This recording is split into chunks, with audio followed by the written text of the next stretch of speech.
Hey, good evening, gaming world. Um, we're still waiting on Mr. Ron, but tonight we're going to be doing some Lord of the Rings Online. It's been a little while since Ron's played Lord of the Rings Online, and he wanted to get a look at it again. Um, and we'll talk about how the game's evolved, how it started, what's changed in it, free to play versus subscription, as I am one of those schmucks that does subscribe. We'll be doing that tonight. I'm hoping, he's patching. I didn't think to tell him to patch until well after he should have started patching. Yeah, he's in the applying forward iterations, and that usually takes about half an hour. I'm telling him he's sort of almost done. Sort of almost kind of done.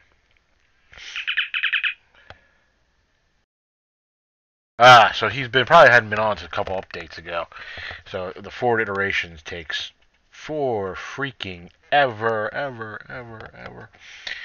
Um, but I'm glad you can join me this evening, and we were looking forward to Ron joining us as well. So Lord of the Rings Online.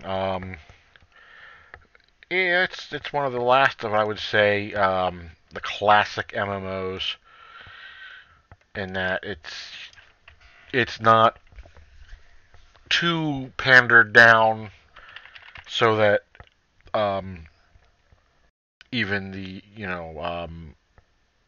really casual MMO player could get into it very well, and that actually is a detriment, that the casual MMO player cannot get into it. And that's because it does suffer from subscription issues. But they introduced a very robust free to play architecture several years ago, and that did do a surprising amount for the game. You can see behind me, this is an image from the game, and it is an image of the Iron Hills, which is east of the Lonely Mountain. It's where, if you're familiar with the Hobbit book and the movie, it's where Thorin's cousin Dane was from. Um, it's not a remarkably friendly area, but it's a very beautiful area. And that's overlooking the valley to the east, southeast of the Iron Hills. Can't get down there yet. I imagine that will come in a later update. The one nice thing about Lord of the Rings Online is, well, one of the many nice things about Lord of the Rings Online, it is, how to put this? How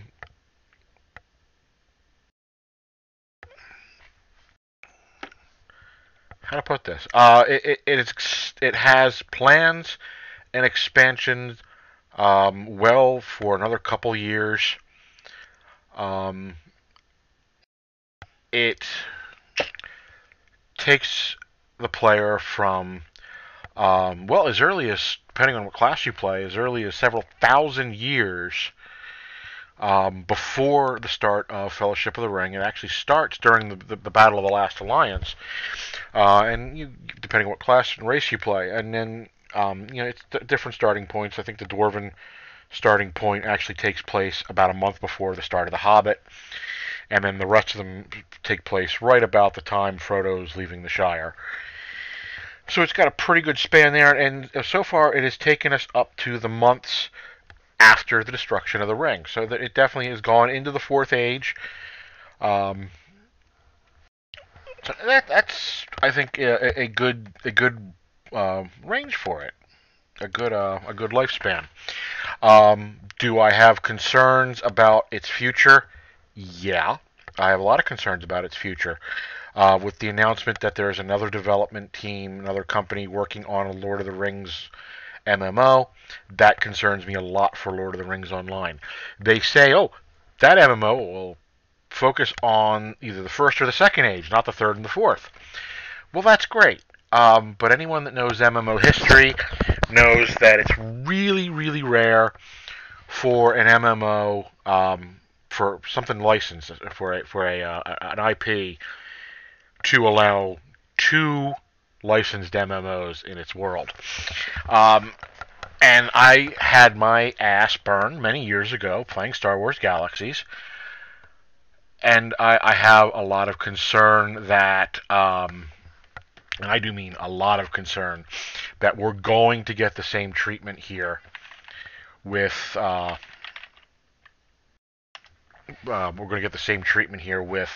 of the Rings Online. That once the new once the new IP is up, once the new MMOs are up and running, the Lord of the Rings Online IP might lose its license and go the way of Galaxies. I have significant concerns that that's going to happen. Um, I'm actually really worried about that happening.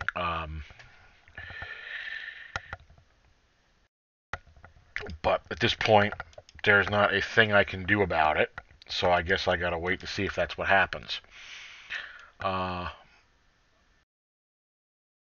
yeah, so I've got a lot of concern. But yeah, Lord of the Rings was launched in April of 2007. I picked it up about 18 months later, right around the time they launched the first expansion, Mines of Moria. It was also about the time I said, "Fuck this, Star Wars Galaxies," but that's a story in and of itself. And most of the felons of Felon Radio, the rest of the guild, they know that story and they know why I walked away. And in many cases, they've said, "Good thing it didn't happen to them." Um, so Lord of the Rings, it's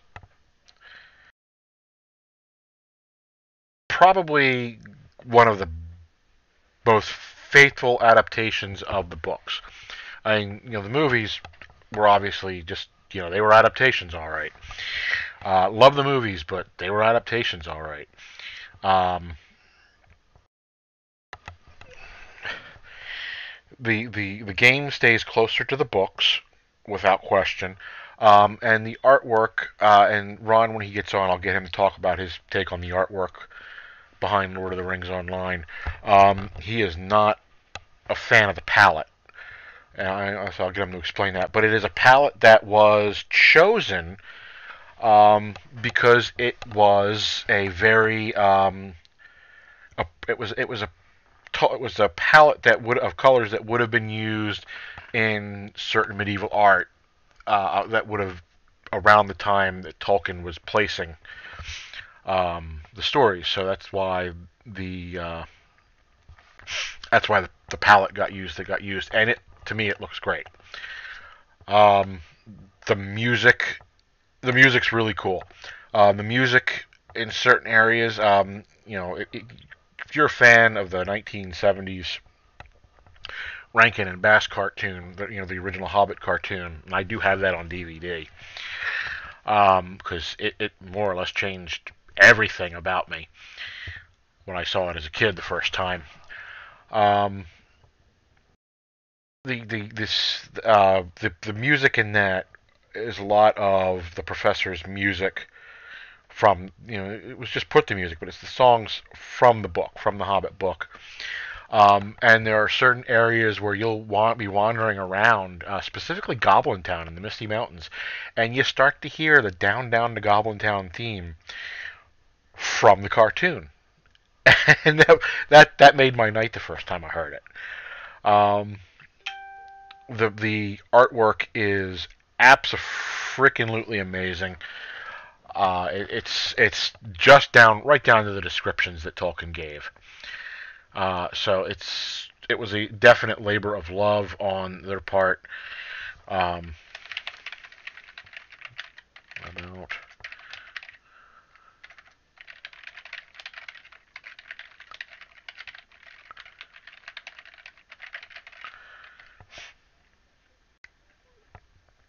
Bam, wanted to post that. tell people to get their asses on here and actually watch. Watch live. Watch live. If you do watch live, you won't hear this because you're not here yet. Thank you for watching live. If you're watching on the YouTube, hey, thanks for watching on the YouTube. I would like, give me a like, give me a comment, let me know you were there. If you pop in here tonight, give me a like, give me a comment, let me know you're here. I want to I'll answer questions live. I like doing that. I've done it. It's fun. So let's go ahead. You know what? I'm going to launch the game. So we're going to change my background. And while that starts to launch, we're going to start the game up here. I know they're getting ready to do another update. I think next week, maybe this week. I don't know. Could be this week. But their updates are never small. Never small.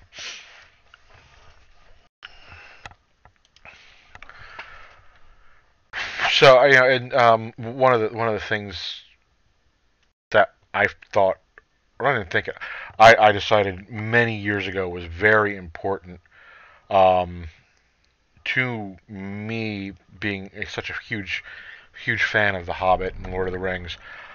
I wanted to see the lands east of Mirkwood. I wanted to see Lake Town and Dale, and I wanted to see the Lonely Mountain. And when those were added in late last year or mid last year, I was so thrilled to actually finally have my character, who is, in his biography is from the Dale Lake Town area, finally being there. It was just so awesome. Yeah, I'm a softie when it comes to that sort of thing, I know. But Lord of those two books are melded together. I gotta fix that before one of them gets wrecked.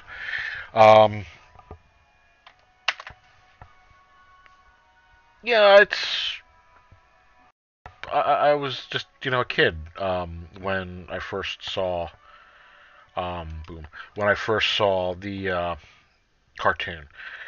And my mom actually put it on TV, which was unusual for her to want to show me a cartoon. Uh, and I think from that first, no, there's no thinking about it. From the very first line, from the line, "In a hole in the ground there lived a hobbit," I was transfixed. That has, you know, I grew up into playing Dungeons and Dragons because of The Hobbit. Um, I went to my first LARP because of The Hobbit. I ran a LARP for 10 years because of The Hobbit. All because of that line, "In a hole in the ground there lived a hobbit." Um, so I owe a lot of everything to it. I owe. I've got a lot of characters. I know. I've got. I owe everything. From everything outside of my family that gives me any kind of creative outlet, I owe to The Hobbit. So have I sounded sappy enough for you this evening?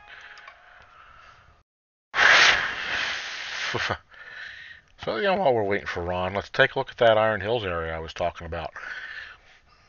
Yeah, the helmets are fucking ridiculous looking. That actually is one of the better looking helmets that are ridiculous looking. There was one, it looked like you fucking had rabbit ears. And two little leaves, rabbit ears, and there was one that looked like the top of a chess piece. Abso-frickin-lutely ridiculous. There was one that was, ooh, I never changed the name of my stream. I'm a dumbass. So this is not Kid in VR Roller Coaster, obviously. This is Old Man in Lord of the Rings. Where was I? Oh, the helmets are absolutely fucking ridiculous. The one looked like a bear skin with a Batman mask. And that was a low level one, and it was really good, and it took you to about level 20, and I had to wear that damn thing forever. Thankfully, you can shut them off so you don't have to see them. I kind of like the antler one, even though it does look ridiculous. Ah, it reminds me of Willow, the guy from Willow that had the antlers on his helmet. Uh, another movie. I'm gonna commit some nerd crime here. Obviously, Tolkien owes his interest in the literature to where the legends come from. I mean, there was a little bit of Ring of the Nibelungs in this, some Viking culture, and a whole shit ton of King Arthur. And though I understand the professor greatly denied this, there was a great deal of uh, there's a great deal of Catholicism in this. He denied it. He said, no, no, no, no, there's not. Yes, there is. Not as much as in C.S. Lewis, not as much as in The Lion, Witch, and the Wardrobe. Wardrobe. Um,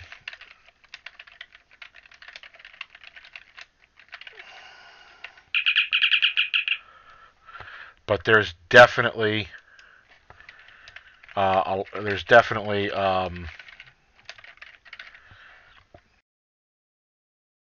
and that didn't change. Why didn't that change?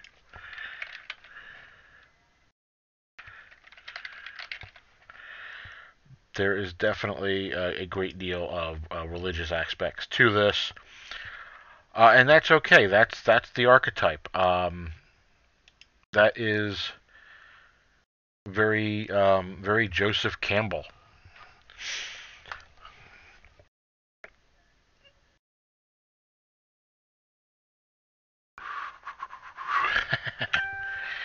Yeah, that's my fault. I should have told him to do it earlier than I did. He's blaming himself. I'm blaming me. Okay, so let's take a look around here. This is what's called a rally point. Whenever you're in one of these rings of stones with the Futhark, this is a rally point, also known as where you end up after you either, as a hunter, flee, because there's a nice little flight skill for hunters called Desperate Flight, gets you out of danger. It dicks the rest of your party, but it gets you out of danger. Um, you know what? I'm gonna wait to claim those. Destroy grappling hooks at Scald's Drop. Scald's Drop. This is Scald's Drop down here. That was the picture that was behind me. You get a little too close to the edge on Scald's Drop, and you actually die. It's just you're screwed. But it's as I said, I assume it's an area that will become available later because it goes into what you call it. It goes south of the Iron Hills, and south of the Iron Hills will eventually get you down all the way. See what that is? That mountain range right there. Guess what that mountain range right there is? It's this right here. It's this mountain range right here. So it goes into Mordor itself. Right now you can't get there from here. You got to go around through Mirkwood, up and all over the place. And oh my god, a dwarf marker I didn't have. These are a little collection. How did I miss this one?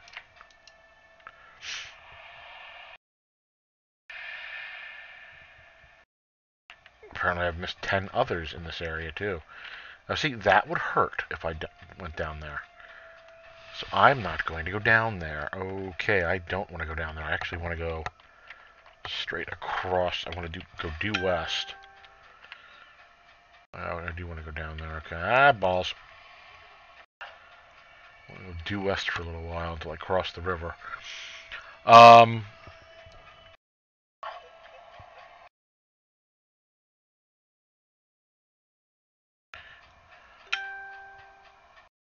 Great Big Falls, baby. Great Big Falls. Alright, let's pop. Lord of the Rings, it's not a game without its problems, and I'll probably go into that. It went through an overhaul when it went free to play, and specifically things like the crafting system. And I don't like simplified craft. Okay, I played Star Wars Galaxies. If you know anything about Star Wars Galaxies, it doesn't have anything even remotely resembling a simplified crafting system. It was easily one of the most complicated crafting systems ever done in an MMO, and I hit a button on my monitor that I didn't know that button was there. Okay, I made it go away. How many years have I had that monitor and I've not known that button was there? Whew. What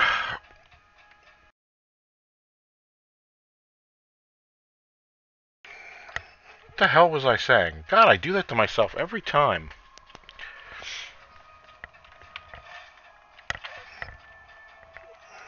Oh, anyway, Oh, the crafting system. They simplified the crafting system, and I think they oversimplified it in this. Star Wars had a beautiful crafting system. I will always maintain it is the best crafting system I've ever played in a game. Other crafting systems pale in comparison. This one comes somewhat close. Somewhat close. But, like the STO crafting system. The STO crafting system is just fucking horrible compared to this. And compared to Galaxies. The Tor, the Old Republic crafting system, they should have been ashamed of themselves. I'm glad to see I've got really good internet tonight. Oh, I know why. Okay, I'm an idiot. Kill this wolf. Bang. Come back over here. Shut the preview off because it's stealing some of my video memory. And go back over to here. Okay. That should help a lot. I like the resource gathering. If you're thinking, boy, that looks familiar, and you're not a Lord of the Rings player, you might be a Guild Wars 2 player. Because it's real similar to Guild Wars 2, the resource gathering.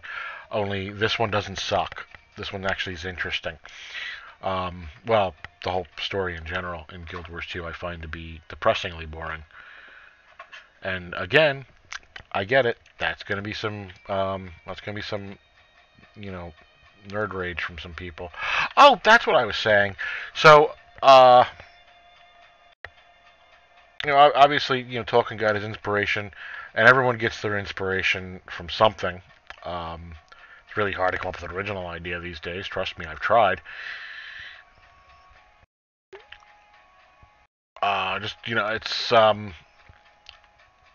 I find this world to be far more interesting than, say, Harry Potter. I was just discussing a couple weeks ago with a friend.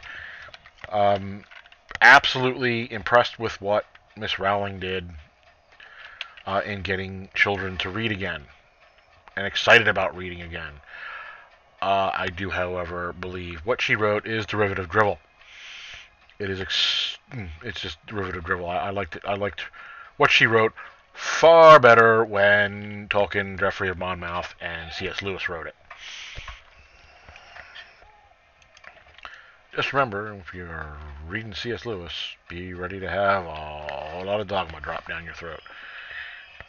Great books, very dogmatic.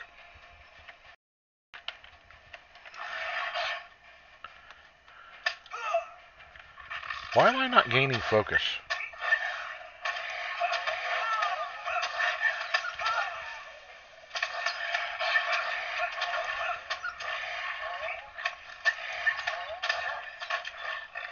Yeah, that could have gone worse than it did. You'll note that I've actually not buffed either, because I had no intention of staying on this character. Of course, if, Mr. Ron can't make it, then I'll stay on this character and I'll buff. And we'll talk anyway. Okay, see that drop? That drop. Fuck. That drop would be fatal.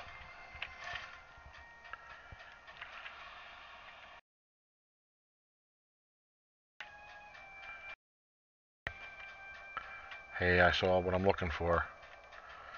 A grappling hook on the edge of the world. Oh, goddamn, that's close. Isn't that beautiful? Oh, the skies. You guys see the skies. Look at the skies. Hey, wow, there's actually a moon phase tonight. It's usually full. When they launched the Rohan expansion, beyond it, honestly being a little untested and clunky.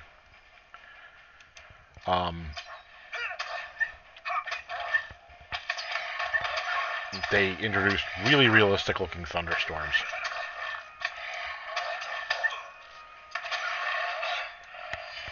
I love me a Rohan thunderstorm on the. You gotta be fucking kidding me!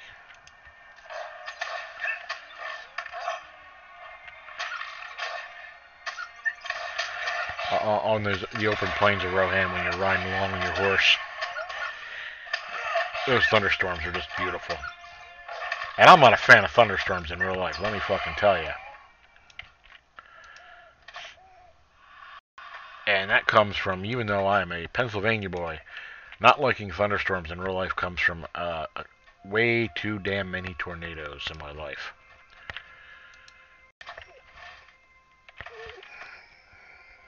But you don't want to hear about that. You're not here to hear about tornadoes.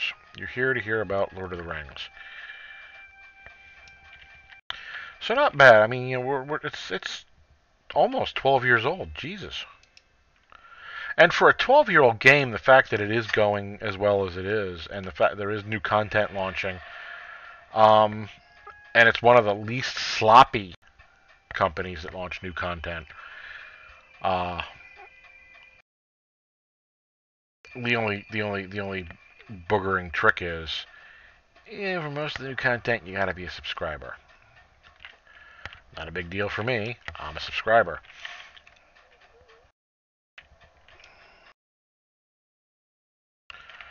I actually kind of kicked myself. I didn't get the lifetime when I could. Of course, back then I was dirt fucking poor.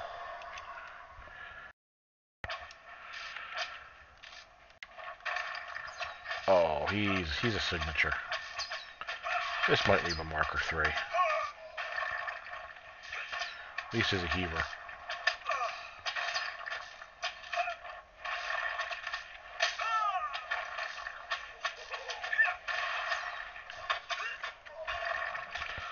He's a heaving.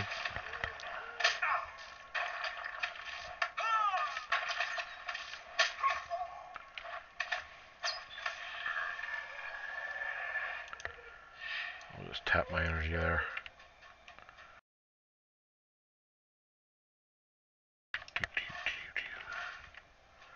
One thing they did not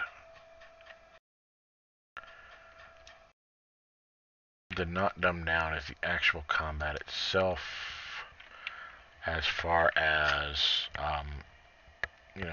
attacking stuff and getting attacked.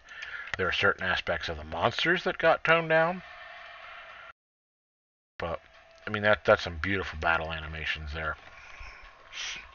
Although, for as god awful boring as it was, it swiftly became the best, to this day, the best battle animations I've ever seen are in Star Wars: The Old Republic. So fluid, just absolutely gorgeous. The lightsaber combat is amazing. And then they kind of fucked up. But you know what? Maybe one night we'll discuss that. I'm not going to play it, but we'll discuss it.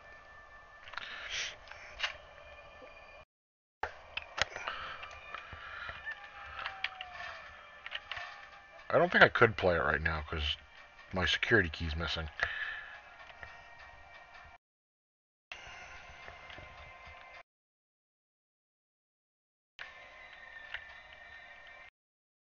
Oh! Look, another fucking wolf between me and some wood. I guess I don't need that wood.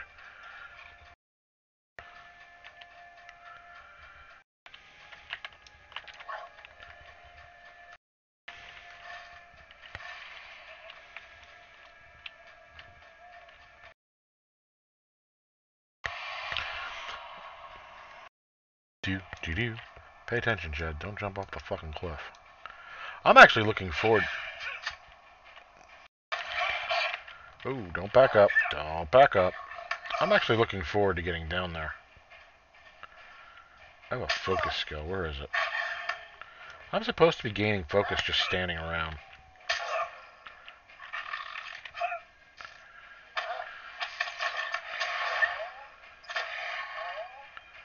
Oh, I hit that out of order.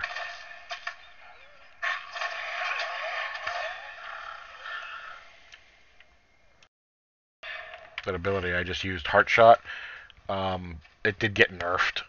Before it got nerfed, it was the holy shit of holy shit abilities for a hunter. Hunters are very soloable, more so than the champions. Champions is the DPS, the melee DPS class. They can be glass cannony if you're not careful. Hunters are ridiculously survivable solo. Though there are spots, oh boy, there are spots. Technically, me running around here without any kind of buffs, I'm being real dumb. I'm also not putting my bow away. That's interesting. It's broken animation night. Although the most survivable class in the game is the Warden.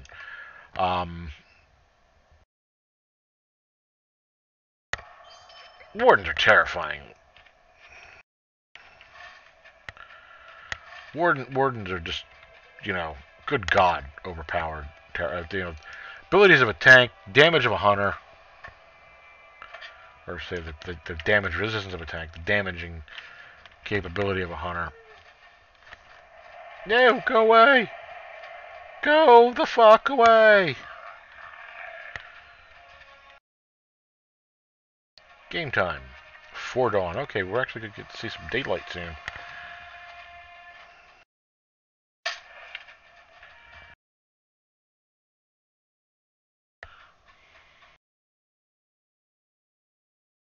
Nope.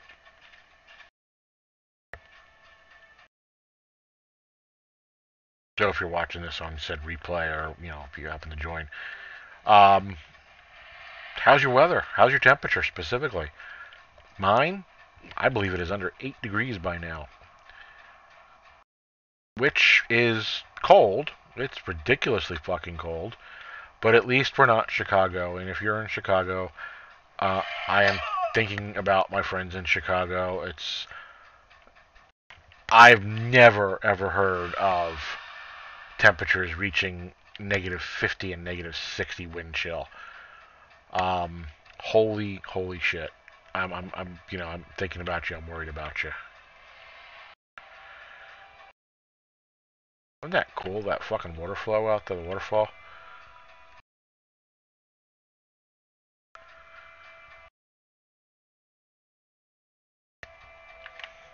Oh. Steeds, horses. Great mechanic. It works very well.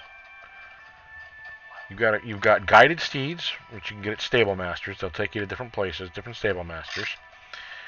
You've got regular steeds like this one. Actually, this is a premium steed, but you've got steeds. You got controllable steeds. So you whip them out. You can guide them wherever you need to go. Do really dumb shit like I'm doing right now, getting trapped.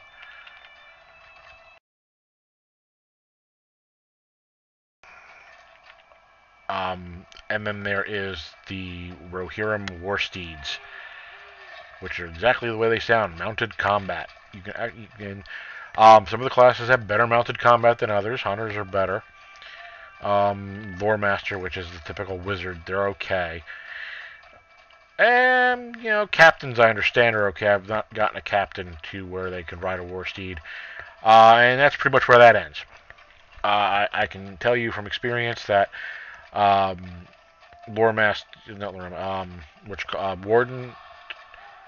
Warden actually, the gimpiness of the horse kind of makes up for the fact that Wardens are all but fucking invincible.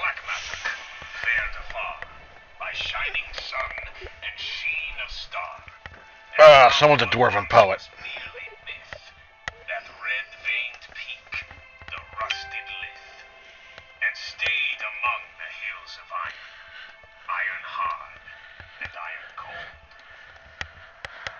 I don't know what the poem's called, but I was suspicion it's called Iron Hard and Iron Cold, because that is shown up in every damn line of the poem. Only got one more page of that left. I wonder what I get for that. That's actually, you usually get some pretty damn nice rewards. Massive reputation, lost lore. Oh, excuse me. Decoration, furniture, and marks of the Longbeard. Okay, not as good as the Mordor pages you can find, which give you some very nice reputation items.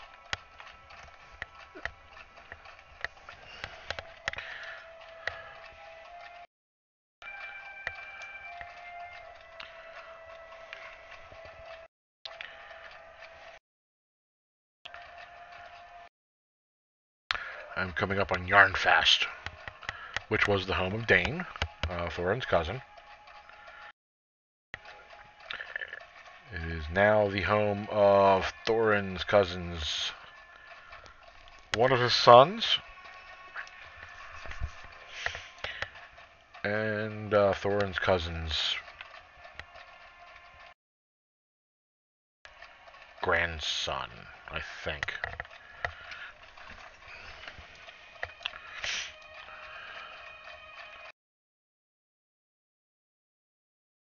Who was modestly named Durin. Yarnfast. I gotta go see Lord Nain. Actually, do I gotta do that? Oh, I'll hold on to those. The rest of that is cell fodder.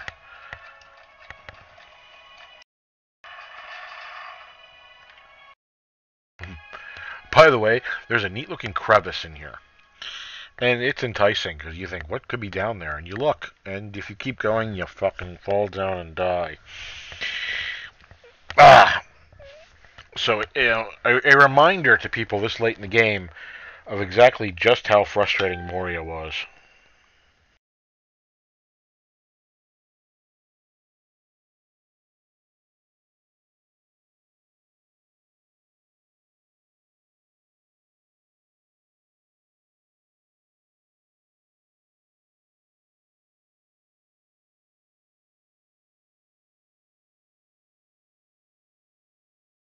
Yeah, we're sick people.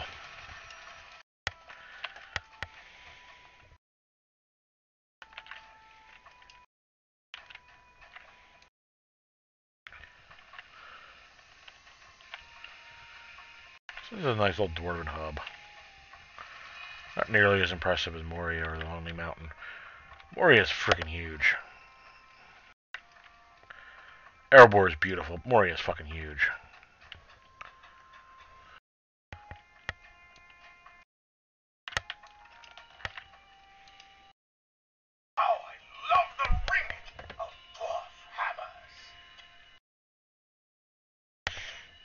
I've got an inventory problem.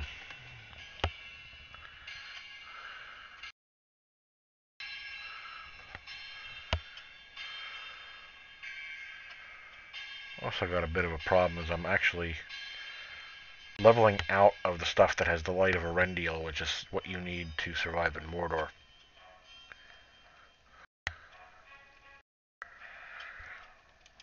Oh, it's actually kind of a problem. By my grandsire's beard.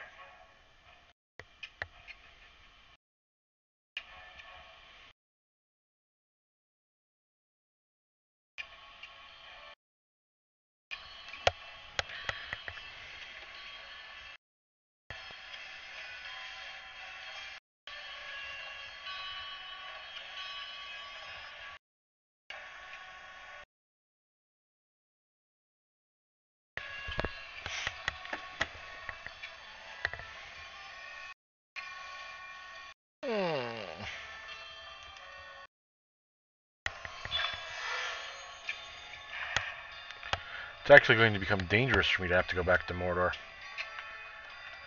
And there's some things I do need to wrap up in Mordor, so I will be going back to Mordor. And for the record, I simply walked into Mordor. I just wish I'd recorded it.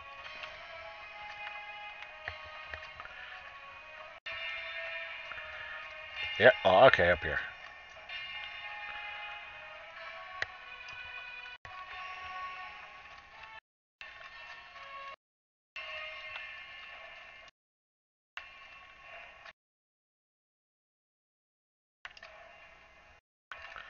Oh, that's somebody's house. I don't want to go to somebody's house. I want to go visit the damn king. Hey, there we go. I guess he's not the king, he's the lord, because they consider themselves part of the kingdom of Erebor.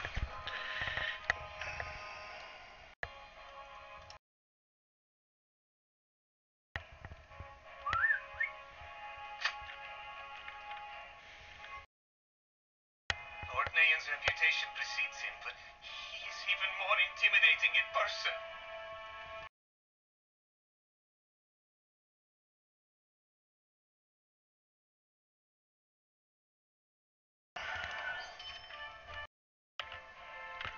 I might box that stuff up, box my Mordor stuff up and bring it back out. Okay.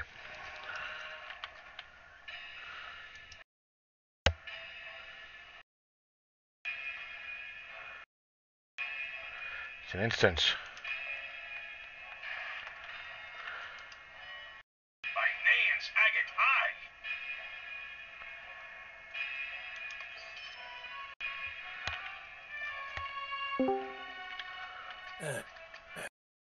I sense the approach of Iran. Indeed. Who is caught in update hell. Oh yeah. And if I would have You thought warned about, me. I meant to tell you this closer in the year, earlier in the day to start it up, but I got distracted too. Yeah. One of the problems with us old men is that occasionally work starts early and doesn't stop. I had one of those days. Yeah, no, I get it. Oh boy, do I fucking get it.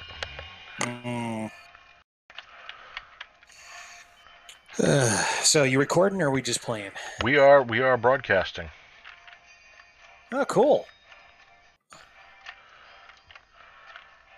All two.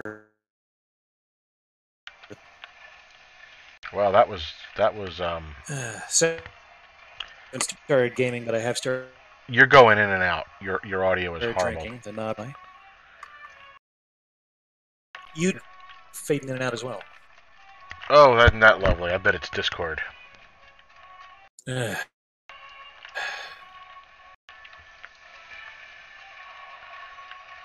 a problem with the cable box last night where it was also, so I'm wondering if, the internet's being interfered with some. I blame them pesky Russians. Well, it's often a safe bet. Oh, yeah. So, Lord of the Rings has been able to play for how? Say again? I said, if it's happening. Right. That's what I thought. By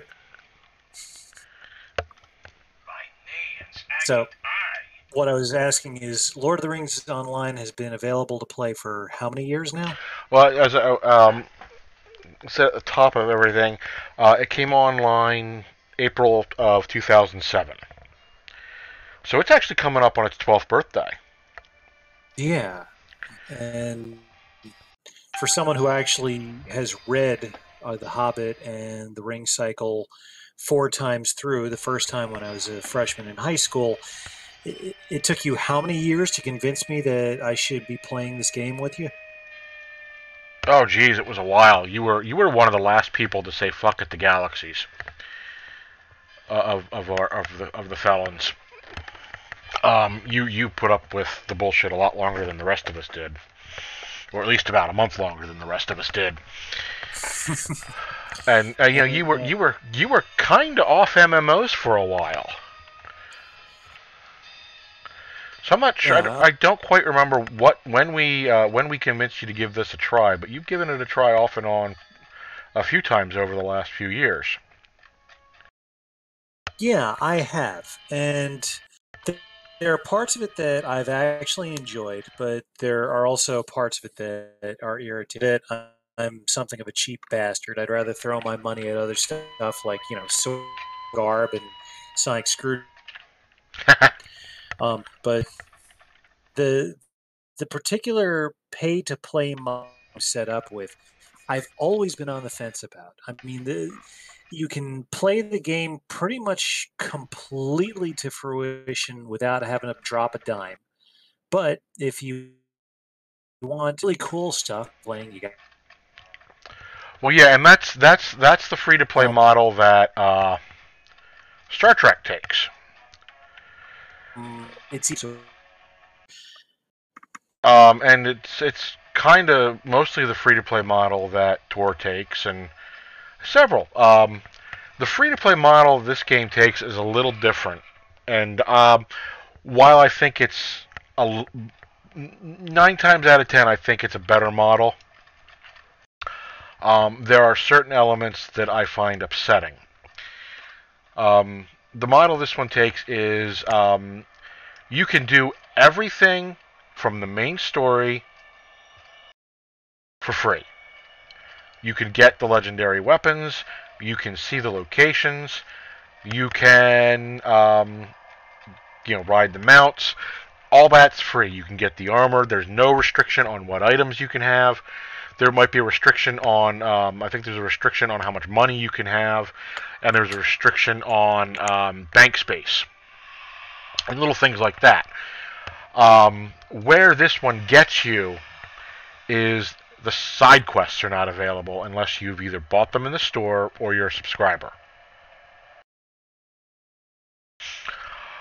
And that's all well and good. But one thing that Turbine did when they first went free to play was anyone who decided to say I don't want to subscribe anymore, they took all of the side quests from them, from the original Lord of the Rings Shadows of Angmar game.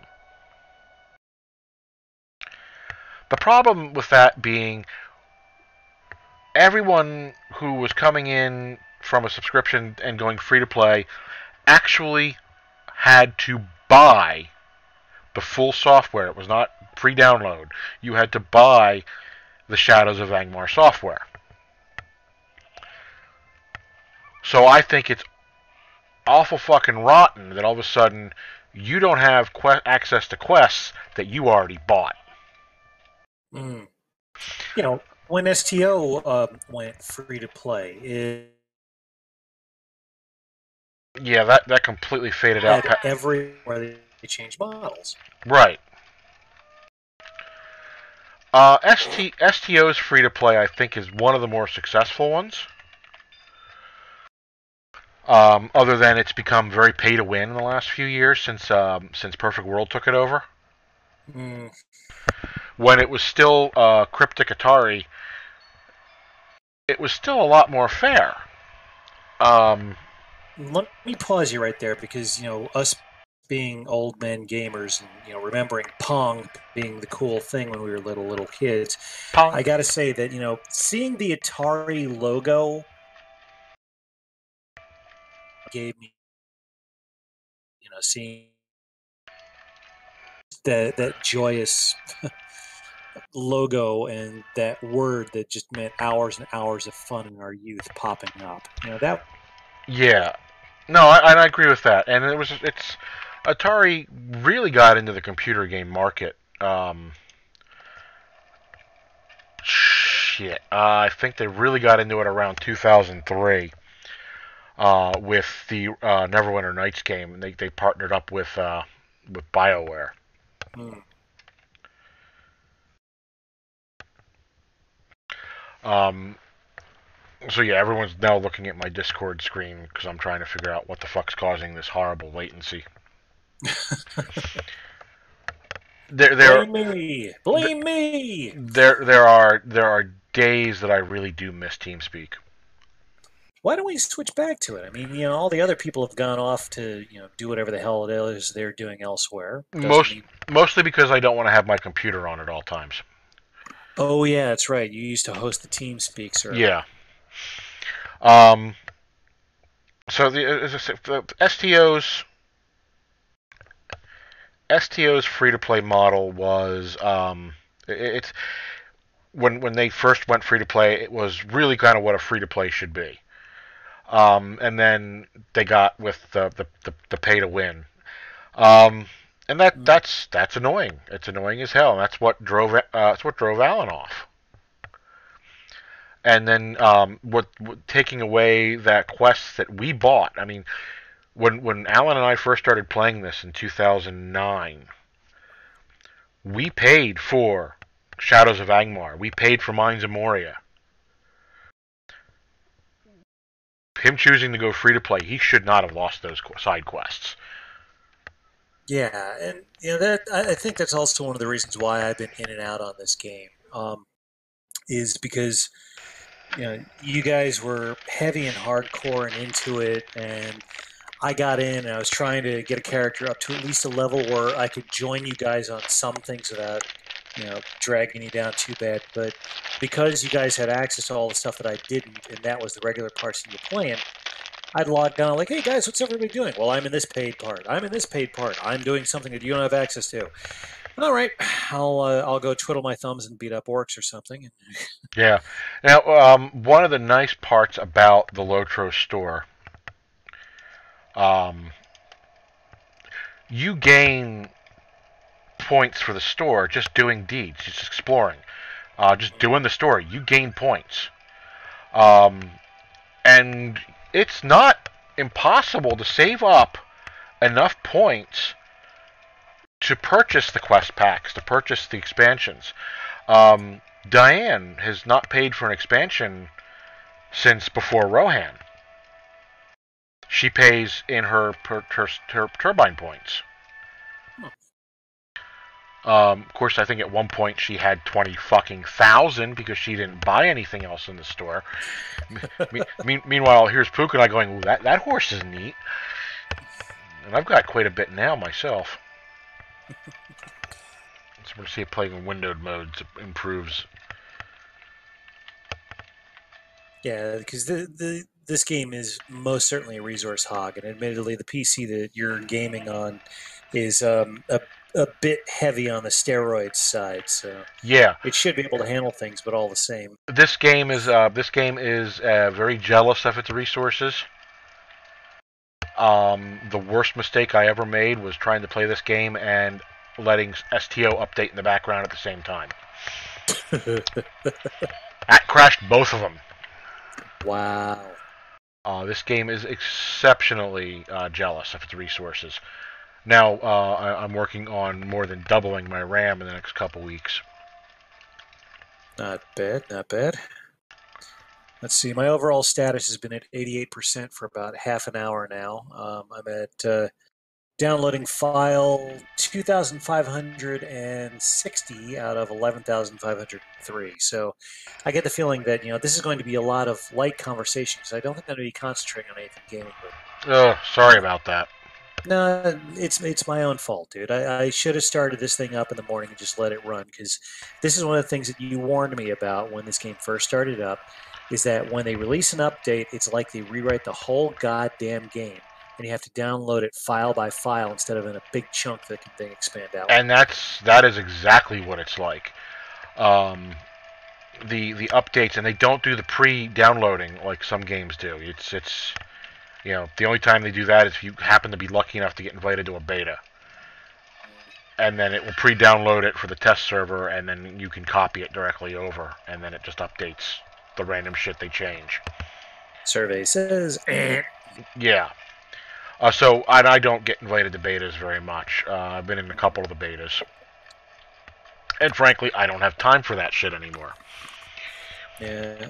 One of the things that's got me about MMOs, I mean, in real life, A lot of people here. yeah, in real life, my hobbies include teaching fight choreography, specializing in sword and dagger, wearing suits of armor, I've been either a patron or a participant or an actor or a merchant at Ren fairs for about 26 years now. Um, these are all hobbies of mine. I've been a huge fan of Tolkien since I was a young teen. I've been a huge fan of the Arthurian legends since I was able to speak. And yet somehow a lot of the medieval MMOs don't hold me for long. WoW had me up until they cashed in on the whole Kung Fu Panda thing, and then after Yeah. that, it got far too silly for me. But WoW was like the right level of atmosphere in some of the sections, and the characters themselves, they were goofy enough to be fun, but not goofy enough to be aggravating. It was almost like Saturday morning cartoons in a way. Right. Have you? A friend of mine, Jamie. I don't know if you've ever met him. I think you have, but I'm not sure.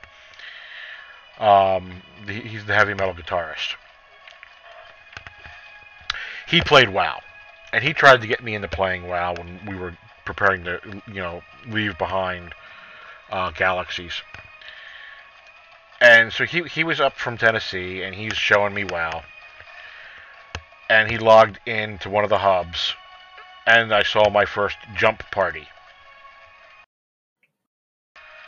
And he looked at, when all the morons was just stand there, and do nothing but jump at the same time. Oh, yeah. I used to run through those as I was on my way to shop or on my way to quest or whatever. Yeah, he kind of looked at me and went, "Yeah, you're not playing it, are you?"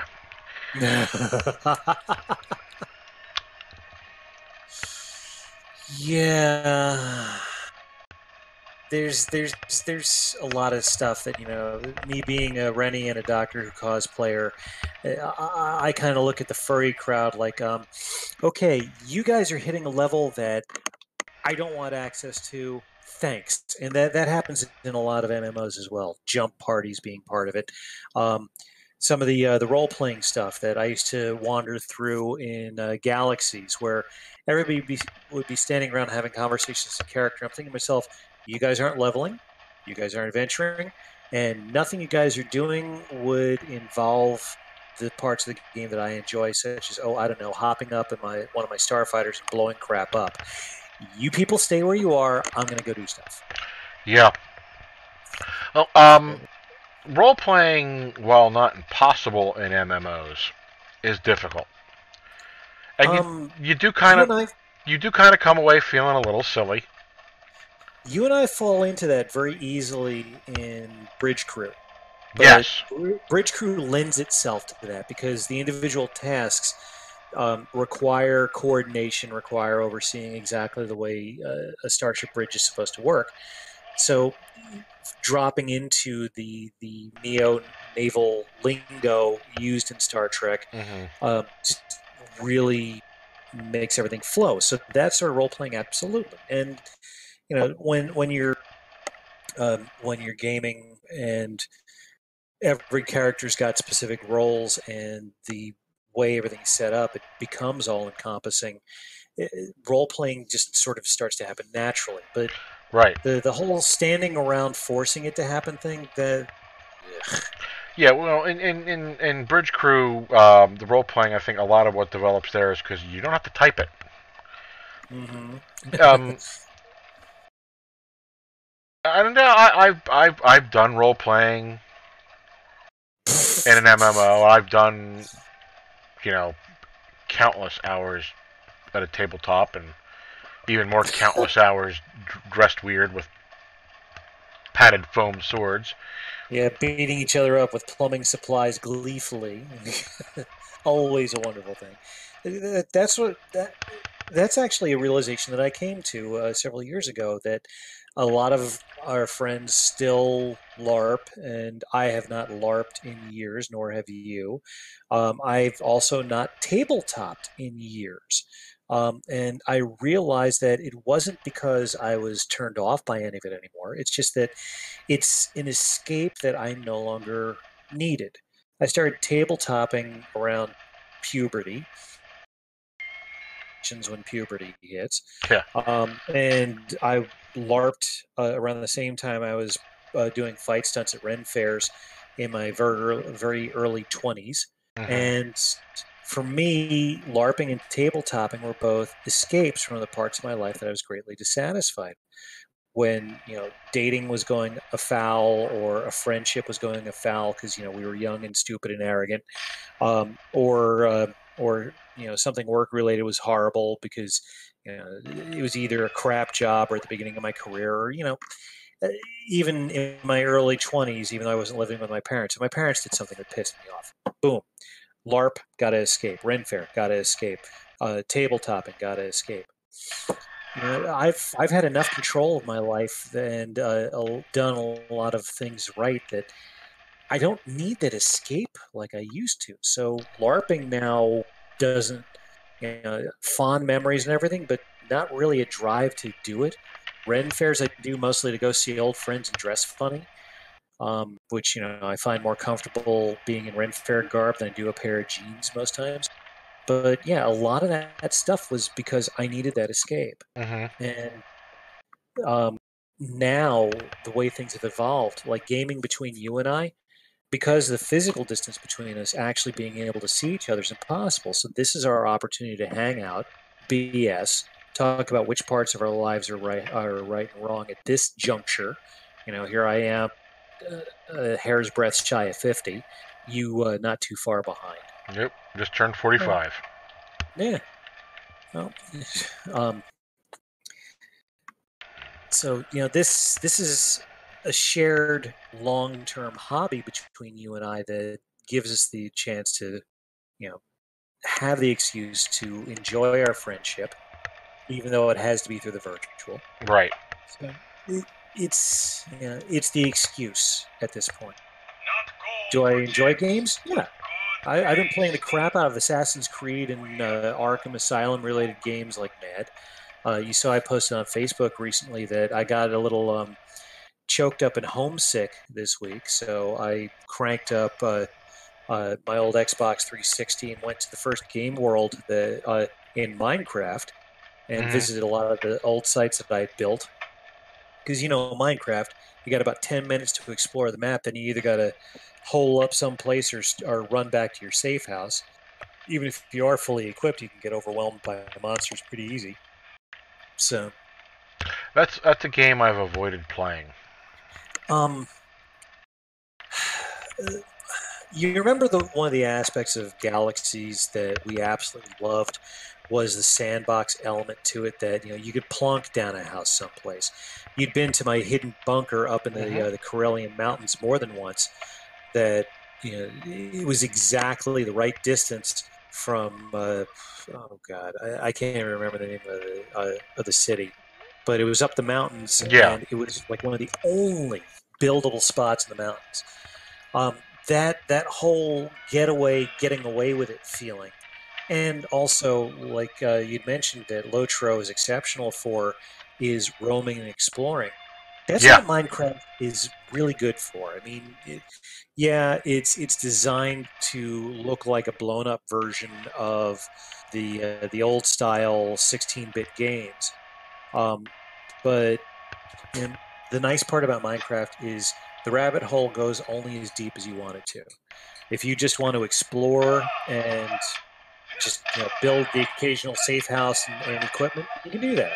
If you want to go absolutely batshit and build yourself a functional replica of a simple computer using the components within the game, yes, it'll be the size of a city, but guess what? It will also work.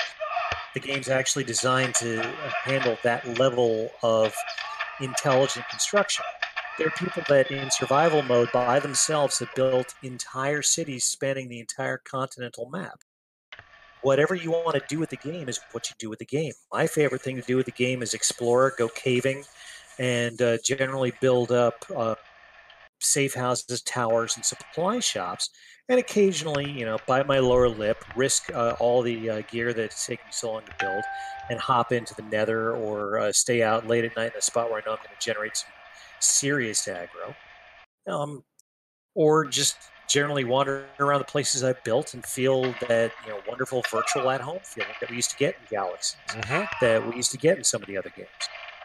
So it's not that horrible, and it's a lot more accessible than a lot of games happen to be.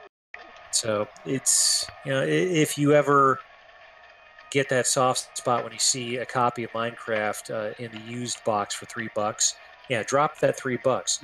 You might actually enjoy it as stress relief therapy, just having a sandbox wander and build. Right. Whew. So one of the things I was to accidentally change the subject.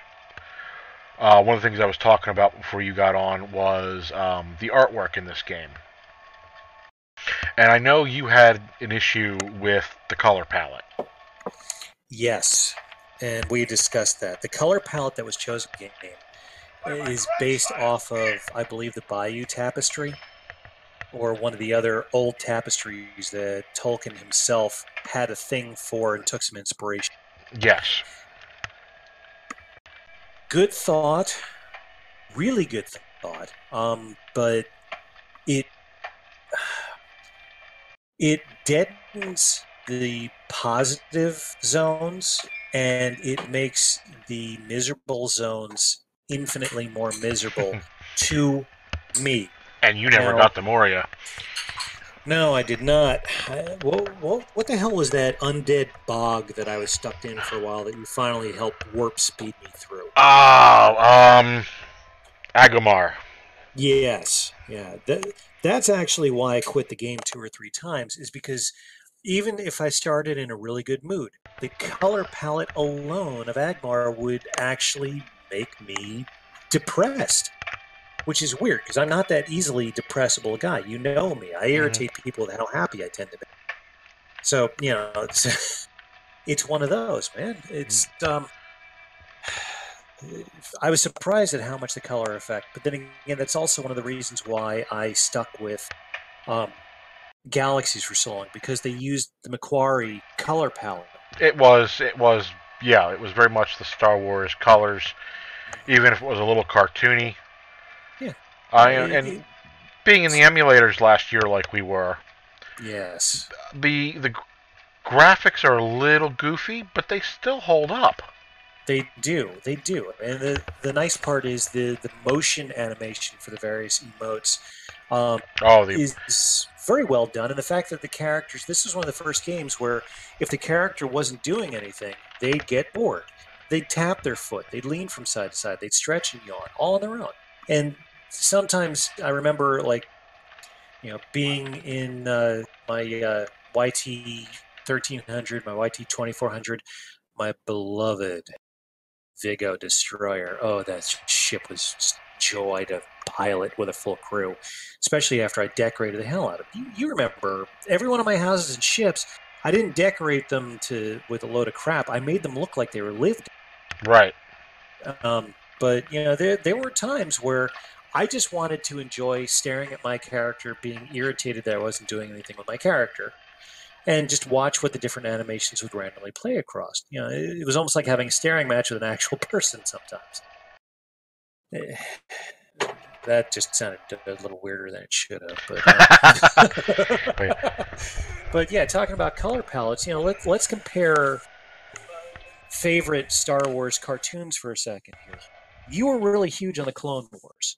I watched it. I thought it was fantastic. It was well written. The casting for the voiceovers was actually perfectly done, and a lot of the stuff was good. They had their clunker episodes, sure, but something about it never grabbed me. And then I realized what it was.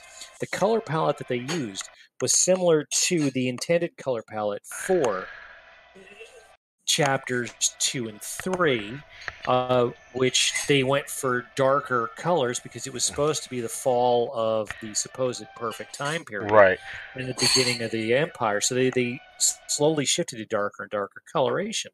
I want to qualify what you just said. I was a fan of Tartakovsky's Clone Wars. I tolerated Cartoon Network's Clone Wars. Gotcha. There were certain aspects of it that I enjoyed. I think Ahsoka Tano is probably one of the best characters ever. She was actually just voted one of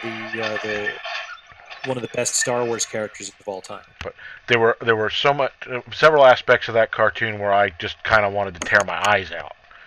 Cad Bane.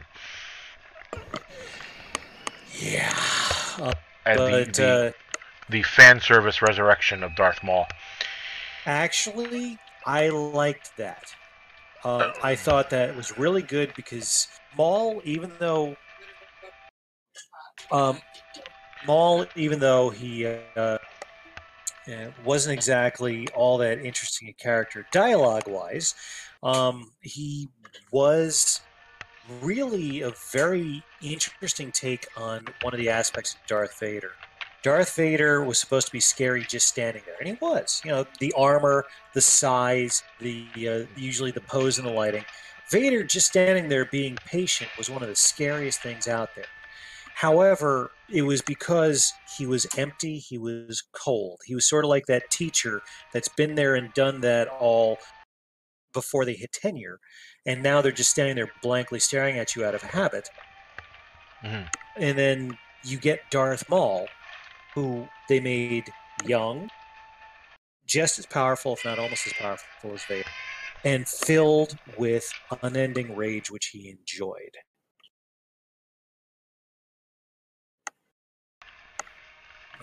Yeah, no.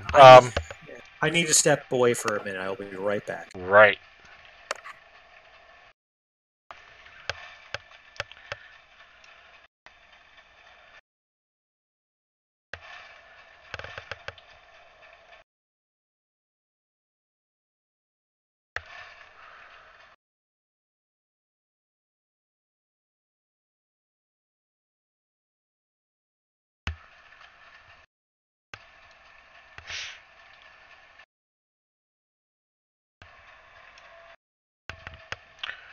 So while I'm wandering around here, I'm actually supposed to be helping the ambitiously named dwarf Durin with some tasks in this.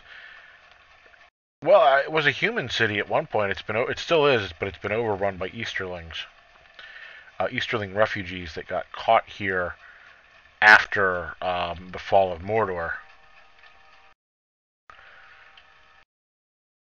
and who are more or less utterly screwed. Right. So where were we? Oh yeah. Maul was angry. Yeah. Well, switching back to where I was actually going. Like we were Oh, hey, saying, that opens. Clone Wars, good, and nice addition and everything, and then Star Wars Rebels comes. Oh my God. Star Wars Rebels was like perfection. I mean, it wasn't so much bringing back exactly the feel of the original Star Wars trilogy. It was, to me, bringing back exactly the feel of enjoying playing with my Star Wars toys as a 9-year-old. You know, having my action figures in my Millennium Falcon and running around the backyard making all sorts of vroom vroom and spaceship noises and landing it and having an adventure in the grass. That feeling of youthful joy came back to me with every new episode of Star Wars Rebels as it came on. And to tie it back into the beginning of our conversation, the genesis of that, other than the exceptional writing, the amazing animation, the wonderful characters, was the color palette. The color palette that they used for Rebels was perfect to the original artwork, perfect to the original movies, and had that bright carryover feeling that actually made it that much more enjoyable to be engaged in. Okay. So, color palette is important, very important. STO's color palette, even though some people really abuse the crap out of it for their characters and uniforms, it makes the game work. Even if some parts of the game are a little bit clunky and so forth. Star Wars Galaxies, the color palette worked very well. Worlds of Warcraft, the color palette worked very well. Lord of the Rings Online, because of the muting aspect of the color palette that it uses, it to me takes away from the game a little bit. And that little bit, if we had a full functioning guild still, and I was keeping up with everybody within that guild, I could get past. But because I play it so infrequently, and because you and I sync up on the game even less frequently. It's that one thing that kind of keeps it from really kicking in for me. And it's also turned me off to a lot of other games as well. There are games that they get like 8 out of 10, 9 out of 10 on ratings for different things. I play them for like half an hour and I'm done. Mm-hmm. And what I found is, I'm triggered by color palette, and not triggered in the modern sort of, snowflake like. No, I get it. I definitely get it. Me less so, but this to me is exactly how my imagination pictured everything reading the books. Ah, Um, and yeah, I mean, oh my God, it is grim as hell in spots, especially you know pre fourth age. I mean, it's grim. There's no doubt about it. But it was a grim book. They were grim books. The Hobbit wasn't grim. The Hobbit was definitely Hobbit was a children's was a story. children's story. Yeah, at its core surprisingly sophisticated children's story, but Oh, it was definitely a children's story. that was written at the time when 10-year-olds are expected to be able to speak 3 languages and have already read the Greek classics end to end and are capable of doing college level math. And the ones that aren't are working in coal mines somewhere to get them out of the gene pool. But um, so the expectations were a tad higher. But one of the things that I can certainly say that we've done right as parents is that from the earliest age on, we'd read to our kid at night, every night before bed, and it's still a thing where there are nights where he's too tired, so we read to him, and there are other nights now where he does the read himself without a problem. And some of the stuff that he's reading is well past where he should be, which is good. But yeah, he's the the Hobbit's been read to him in full more than once.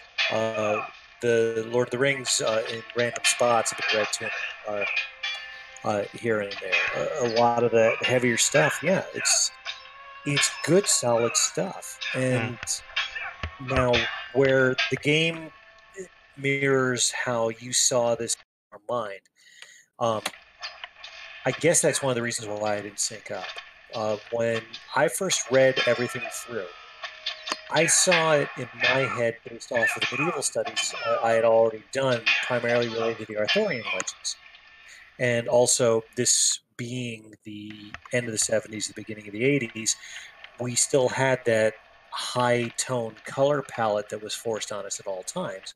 Um, and we also had such amusing explorations into the Arthurian legends, such as Excalibur, Uh huh. where everything's bright and shiny and plasticky. And they use that damn green reflective gel on half the lighting in almost every single shot. But so I read the books, and I even though that assume was I don't have to explain what the green was, right? I don't remember, but I don't think I want to know. Okay. I'm still kind of traumatized by the knowledge that the rape of Igraine was played by the director's daughter, and he was basically egging the entire scene on to be more extreme. Ah, I But didn't know that, and I didn't need to. Wow. Okay. yeah, here's the mind spork and the brain bleach. Go to town. Um, but Wow. yeah, just gives you a different sense of things. But having met Patrick Stewart, I have to say that the film was sort of a watershed item for me. And when I read the Lord of the Rings books, my mind kind of applied that palette.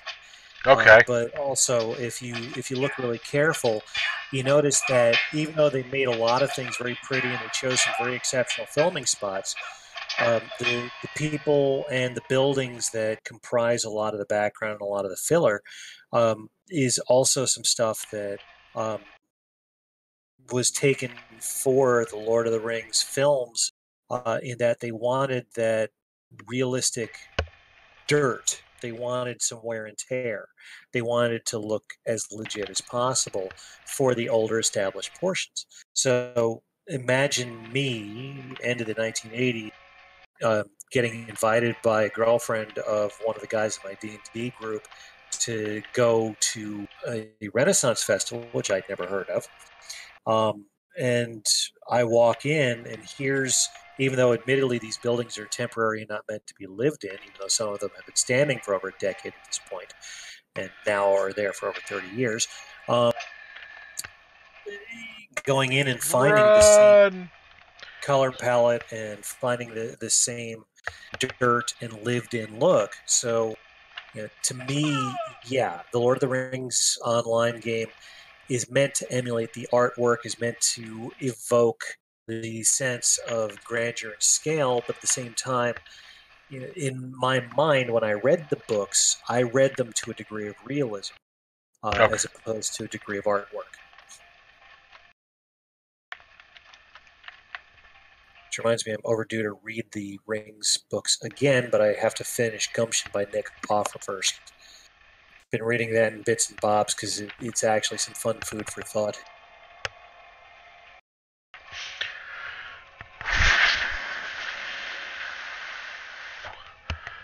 No, I can't argue the color palette thing. And well, it starts to subtly change as the fourth age begins, and I don't think most people even notice it's changing. And they also did a massive graphics update about the time we went to Mordor. But the color palette's still there. That the undead swamp, the Agamar.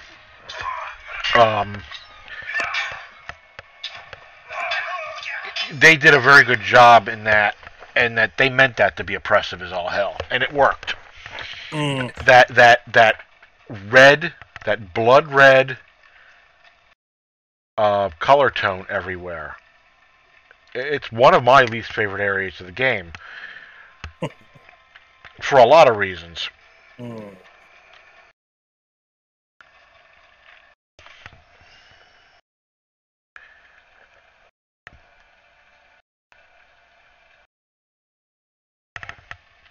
I'm sorry, I thought you were going to list them. You went quiet. The mission that I'm doing, actually, parts of the mission are written in Dwarven with translations, and you have to read carefully. It's a cute idea. And that's about as far as that goes. Yeah, it's oppressive. It's very closed, and what I mean by that is it's hard to navigate it. There's no direct way anywhere. It's kind of like they wanted to just make a maze, but have it outdoors. And in the original version of the game, unless you had a full party, it was absolutely impossible to do anything there alone. You couldn't. At all. The monsters were incredibly brutal, incredibly tough. And, I say, if you didn't have a full party of 6 people, you'd go get your ass kicked. And you had to have a full party of 6 people that knew what they were doing.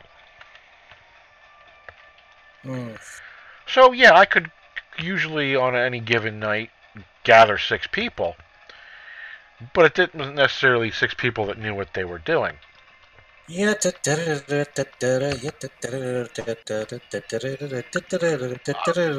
Pub group. Yeah. And I also would have settled for 6 sober people at the time. And didn't often get that either. My whiskey. I'll just sip my whiskey and feel guilty. Yeah, nah. So yeah, for every location like that, though, there was a brie. And there was Am and Hen, Weathertop,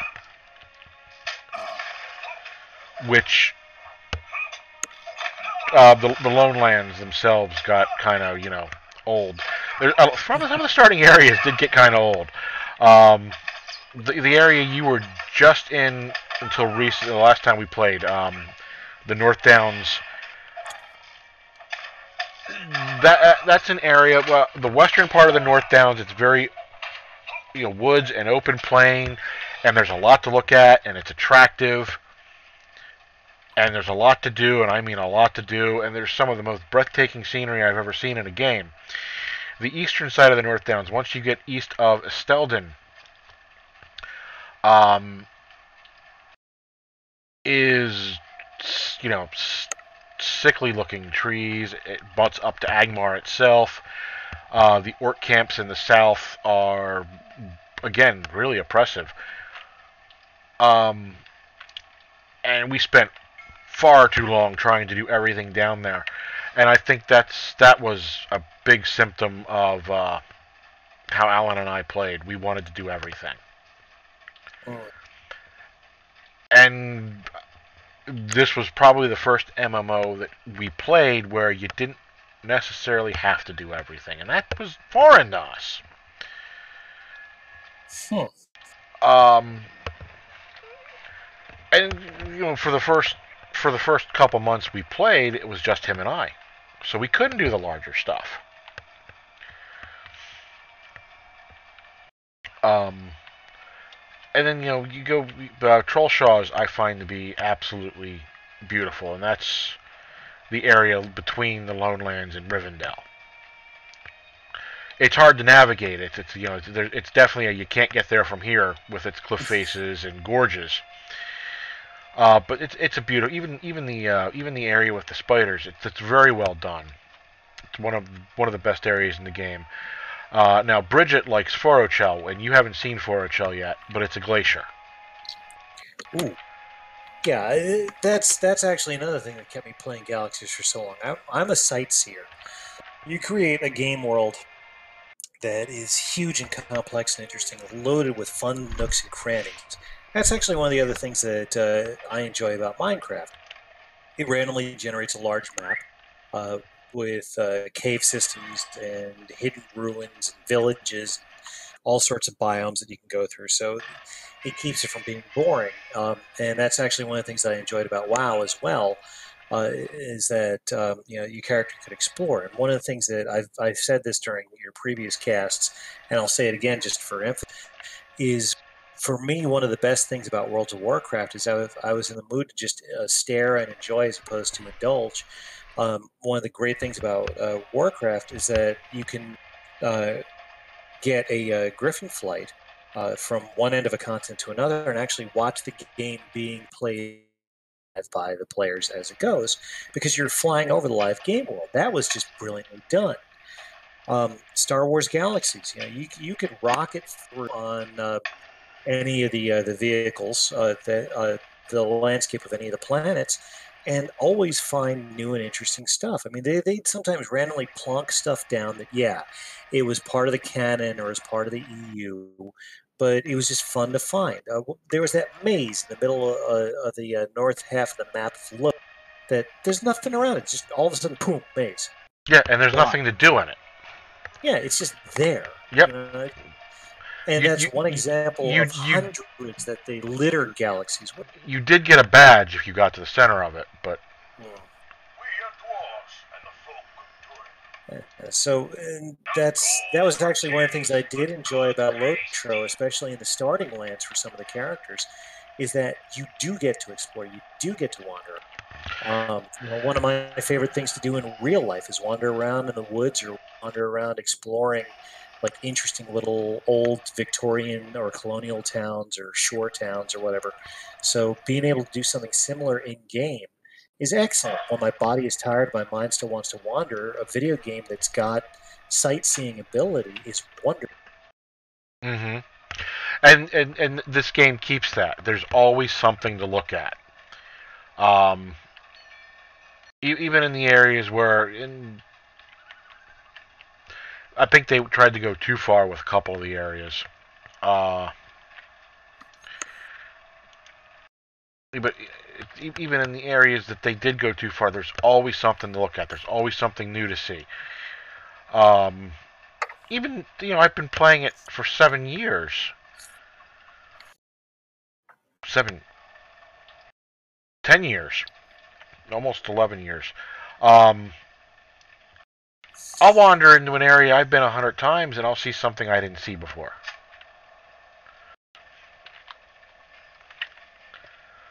Dude, you're getting choppy real bad again. Yeah, it got really choppy here too. So that's just wonderful. I blame the weather. I blame Al Qaeda.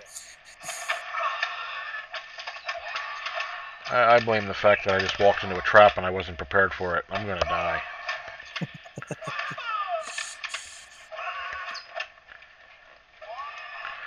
Oh, it said no. Oh, that's just wonderful. Oh, shit. Yep, it dropped me. Which, right before you logged on, I said, eventually I'm going to get into, because I'm not buffed, because I didn't think I was staying on this character. I was going to get into a fight where I was going to get my ass kicked. And I just did. Of course, now that I know that fight is there, I'll be right back after I heal up. By the way, apparently it's a New Jersey tradition. Whenever we have weather that dips down this low and this terrible, a paper warehouse or paper fire, a paper company fire happens and ends up destroying the whole building.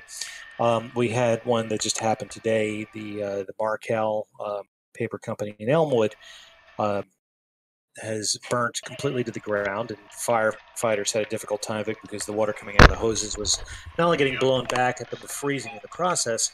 And this is a mirror of what occurred 3 or 4 years ago when we had a similar fire in Hillsborough, New Jersey, for a paper warehouse that destroyed the entire set of buildings under almost identical conditions. So, tradition. I'll drink to that.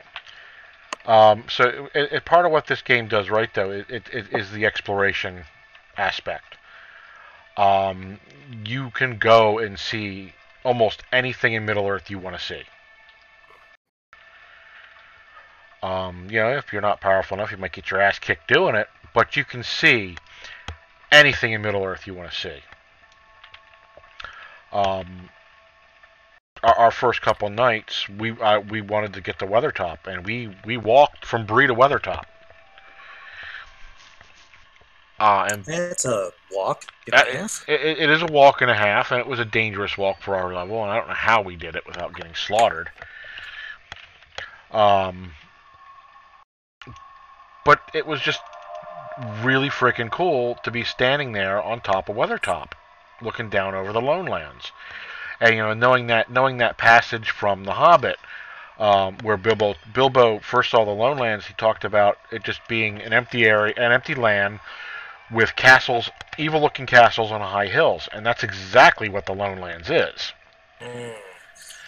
That is absolutely something that the people behind LOTRO did perfectly. They not only made sure that the game is laid out exactly as described as the book, but they do evoke those passages almost verbatim visually. And Weathertop's a beautiful example. And when I finally, with your help, made it to Rivendell and wander around in there, it's kind of irritating because you want to go to this place which is 50 feet away from you, but you've got to go about 3 miles of wandering, twisting bridges and rivers and everything to get to it. But yeah, they really nailed.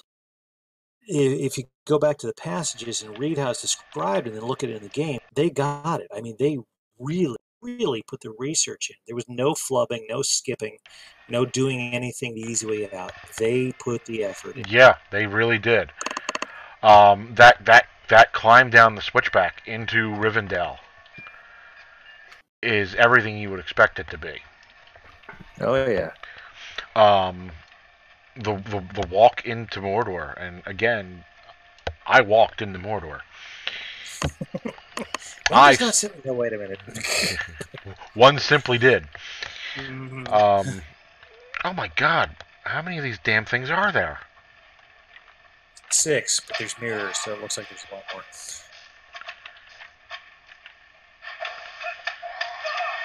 Again, this is my own damn fault because I didn't prepare for this. And it's You Leroy Jenkins, didn't you? not so much Leroy Jenkins as I kind of pooped it. I had I should have known from the first moment it was going to be another damn trap, and I still walked right into it. Do I need to go get the inflatable tentacle? Whoa, hey now.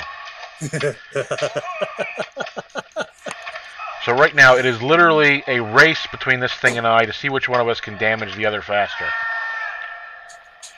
And wow, I don't know how, but I won. There you go. Probably because I activated an ability that gives me temporary hit points. Always good to cheat if you can get away with it. Yeah. The music in the game, it's really amazing. You haven't been to Goblin. Have I had you out to Goblin Town yet? Do you remember if I had you out to No. Goblin Town? Okay, so No. you can actually go into Goblin Town. Okay. And when you're down there, and you start hearing the background music, it's the Down Down to Goblin Town theme from the '70s Rankin and Bass cartoon. Oh, good grief. If they've included where there's a whip, there's a way somewhere in the background music, I'm parking my character there permanently. Yeah, I A can't. friend of mine used to have where there's a whip, there's a way as the ringtone for his wife. Oh, jeez. He's divorced now. I imagine that. But he never changed the ringtone. She still calls him.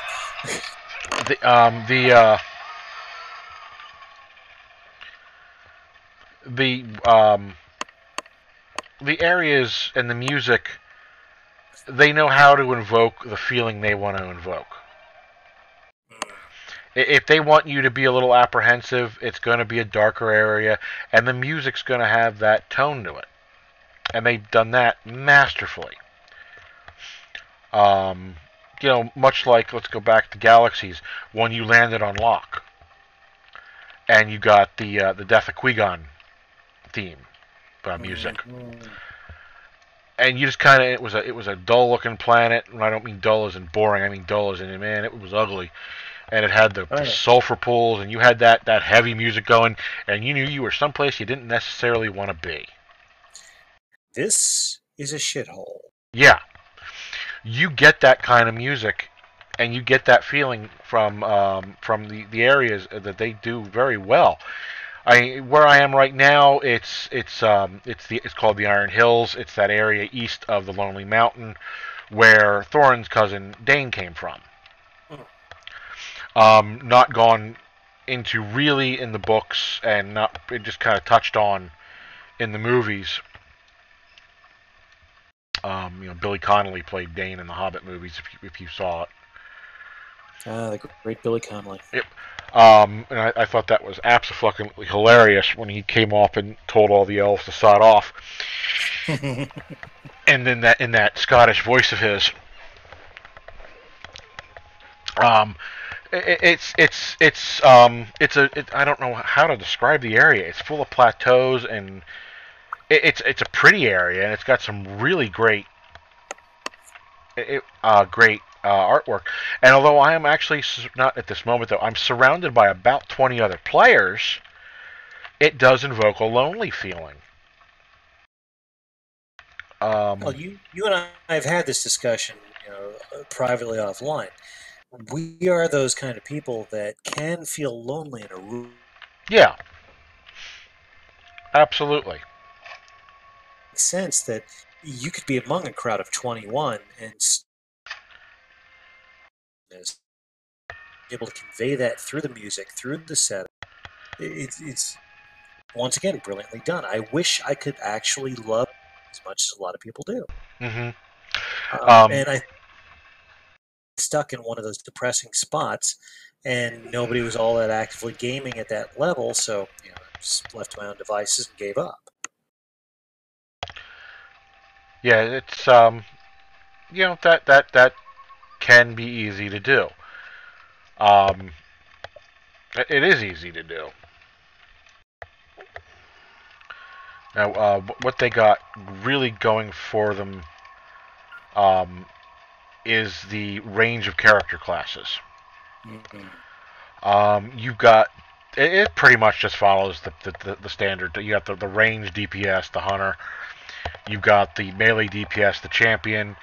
You've got the guardian, which is the main tank. You've got classes that can balance it. You've got a healer. You've got a nuker. You've got the warden, which is probably the most frightening class I've ever seen in any game because it's got the protection of a tank and it can rip things to shreds. I referred to the warden often as the Navy SEAL class in this game. I need to make one every scene. They are entertaining as hell. A weird combat mechanic. It relies on combos, and you deal out these combos. And when you get where you want on the combos, and you activate you activate a special effect, and it's everything from kicking something in the stomach up through this spear movement that's almost hypnotic that will just screw things up. And they're fun to learn. Oddly enough, they're fun to learn. That's always a good thing. I mean, you have to have an interest level in what the character's able to do, other than just being able to improve the mechanic, because it doesn't create any sort of investment to the game if the character's just a mechanic. If it's interesting and fun, then you're good to go. Now, here's what they've done majorly wrong, and some of it is almost unforgivable. They pull the galaxies with their skills. They used to be able to. I thought you were going to say they added a card. No, they haven't done that.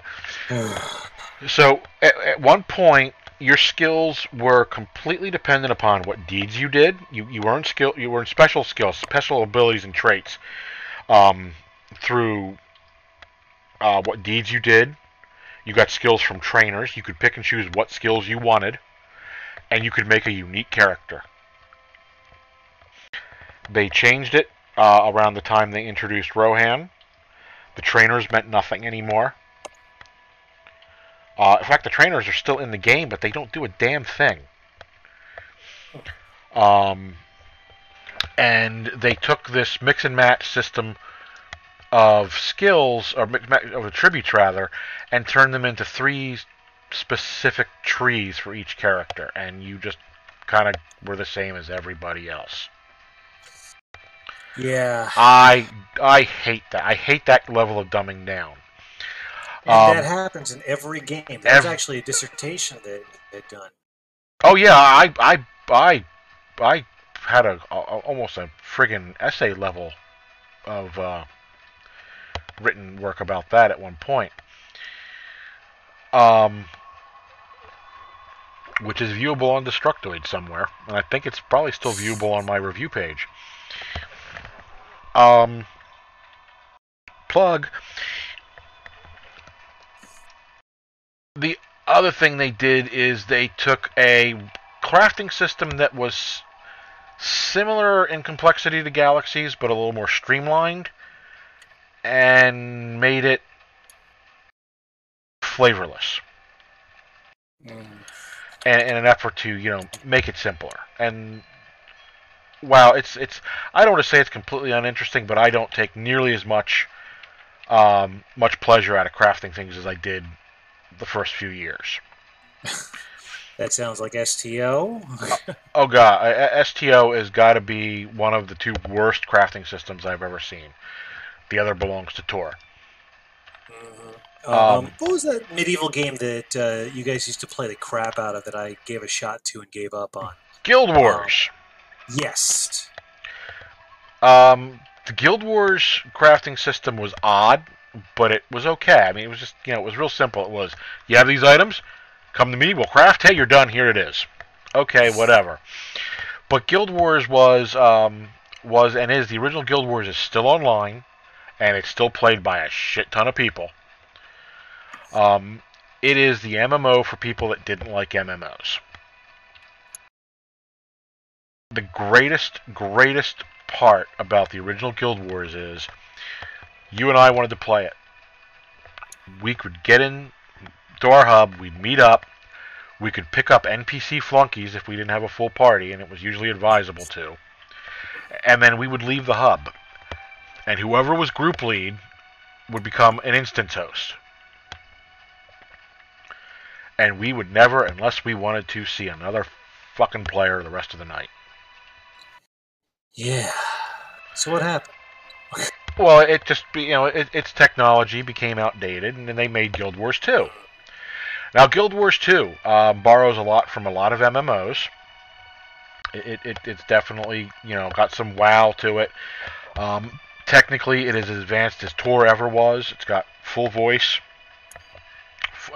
full animation.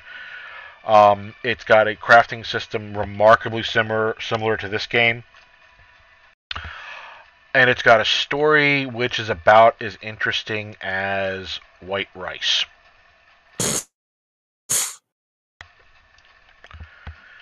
It is the dullest story I've ever seen.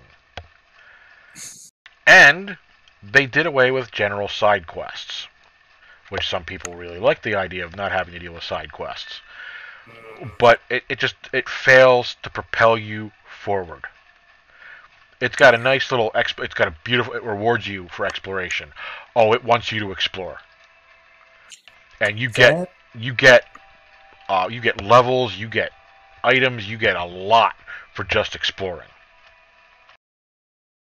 That would have enticed me right there. I have no idea. I remember trying to play with you guys a couple of times. Well, that was Guild Wars, but I'm talking Guild Wars 2 did this. Guild Wars 1 really didn't have anything other than follow the story, do the side quests, gain items, and beat the shit out of stuff.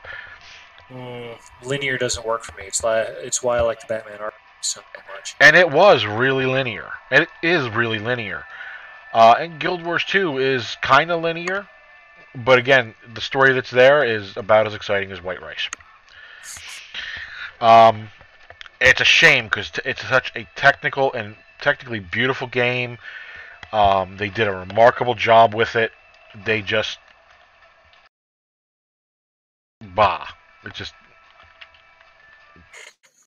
They dropped the ball so bad. Yeah. When Galaxies first started up, you had your various character classes, your various character trees, and you could kind of do anything with them. You had the people who figured out how to create power characters that, if you wanted to be, indestructible Captain Pummeler for physical combat, you use this combination of classes, this combat skills. If you wanted to be, if you want to excel at like this particular, line of thought, you use this combination class skills. And eventually, they dumbed that down too, where you had character classes and linear skill progression, and they completely ruined the flavor of that part of the flavor of the game. Now I am, and oh my god, I'm probably going to get shot for this somewhere. I am one of the people who is of the opinion that the combat system for the NGE was superior. The skill system, not so much. But I enjoyed the combat system for the NGE. Yeah, that I remember, because what they did is they souped it up. The combat system previous was the same problem that they had with Star Trek Online. It was slow. Yes. It literally was slow. I mean, it was the Warhammer 40K of MMOs, in that both of them ran very slow. Eventually, over time, they souped them up. Combat now runs at a very good speed in Star Trek Online. And the NGE, one of the few improvements that it brought is that the combat system made it have that high pace that you come to expect out of Star Trek. Yes, exactly. But that original combat system, the Q system, I despised. Absolutely despised it. And I know that A lot of people swore by it. I could not stand it. I thought, like you said, it was slow. It was slow. It was glitchy. And one of the things that I did not think was right in an MMO was if you went and got the buffs, there was nothing you couldn't kill alone. What was that we used to joke about in Galaxies? We spent the first 3 years of the game drunk and stoned, Drunk and stoned. but the And thing, then, it and wasn't the then, players, it was the characters. yeah, exactly. And you got those, you got the spice buff, you got the booze, you got the food, and you got the medical buffs. You were, for that hour and a half, completely invincible. You were taking on shit that you had no business taking on. I'm level 8. I'm drunk, stoned, and my stomach is full. I'm going after a crate dragon, and I'm going to win. And it was not With entirely his toothpick. impossible. Yeah. Um, Now, this game doesn't do that. Lord of the Rings does not do that. There are spots in this game where it doesn't care if you're the same level as what you're fighting. You're going to get swarmed. You're going to get your ass kicked if you're alone. Yeah, and there's also spots in LOTRO where I found myself surprised. I actually went back to Hobbiton, to the starting point, for some reason or another. I think I had to get something that was only available there for some of my crafting. Mm-hmm. And at level 20 some odd, all of a sudden I'm being chased by a trio of orcs that came out of the woods after me, and they were like level 90 some odd. I'm like, hang on a minute, is this starting area? What the hell? Yep, yeah, there were, and they call them the roving threats now. And the roving threats are archetypal and iconic monsters. Everything from dead things to friggin' dragons. Um, and it is just, you can find yourself in a whole heap of shit Yep. if you're not careful. One of the things that World of Warcraft did that I thought actually was great is that the two continents, when you first start playing the game, you start on one continent or the other. And you have a starting zone, which obviously everything's low, everything. And in order to get from that zone to the next zone, you can just wander in there, but the second you cross the border, the monsters there are so much higher by a level setting that if you're still just starting out and you walk over there, you're going to get flat. But as you get towards the mid ranks, every once in a while, you go into one zone and there's like 3 different other zones you can go to that you can exit from.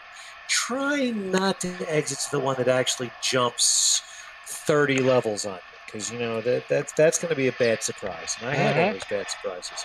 I was in one of the zones that was level 40 with my initial character, and I loved that zone. It had this sort of creepy, groovy ghoulies vibe to the whole thing, where everything was kind of crooked, goofy, like an early 70s cartoon, but it had that sort of Munsters-y, Addams Family-esque overview to it. Really cool zone. And one of the ways that you could exit was when you went into the zone next to it.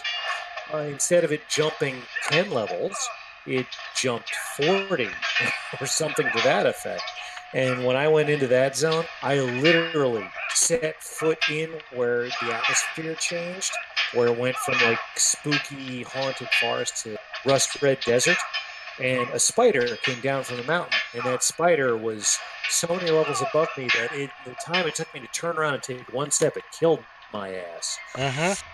Yeah, that kind of thing just lets you know that you're not exactly in the safest of worlds. It keeps you on your toes. Mm-hmm. Yeah, and that's the whole thing about adventuring. We used to throw that into LARPs every once in a while. Oh my god, did we ever? Where you get players that are getting a little bit big for their britches, and they figure they can just beat their way through any particular enemy and everything. So you hand them an enemy that their attacks barely amuse said enemy, much less irritate them. And unless they've got Shaggy going full Saiyan, they're not do it. Yeah, that was a surprise out of nowhere, wasn't it? Where suddenly people are creating Shaggy memes as if he's, the most powerful Saiyan. Yeah, That was that's funny stuff. it is amusing. It's less obnoxious than most of the memes. Oh, I don't know. The It, Moo it Moon memes are still quite fun. I mean, it will get obnoxious eventually, but right now it's less obnoxious. Um, now, so up through Moria, there were certain missions in this game you couldn't do solo that were part of the main storyline. And it was Turbine's way of encouraging you to actually have other people play with you. Not a bad idea, but you know who we played with. They didn't necessarily want to do the storyline all the time. I'm a storyline type of guy. I do like, you Same know, here. I like to be able to see what's coming next. I like to be able to follow the Fellowship through, Yeah, and you get into the voice acting pretty heavily, not Yeah. only for who they've cast, but how the characters played and everything, and that's actually pretty cool. Yeah. Me with my hobbyist acting and stuntman background, your enthusiasm tends to be infectious. There are times where I want to advance the story, so I sort of play it on fast forward because I want to see where the hell they're going with this, to see which of the story concepts they're going to make use of for the end, like cartoonish silent film era bad guy surprise inevitable betrayal like they did with the mirror universe version of Tilly in STL. Oh, Um, jeez. I Cartoonish expect him to twirl supervillainy. a mustache, Yeah, you kind but of do. Um, yeah, but and then they that was all the way up through Mines of Moria. Then when they released Dunland and they released Rohan, they wanted to get people into these new areas quickly. So they went back and all the stuff, a lot of the stuff that was Fellowship, and they got the cute names for the groups. The groups are Fellowships, which is kind of funny.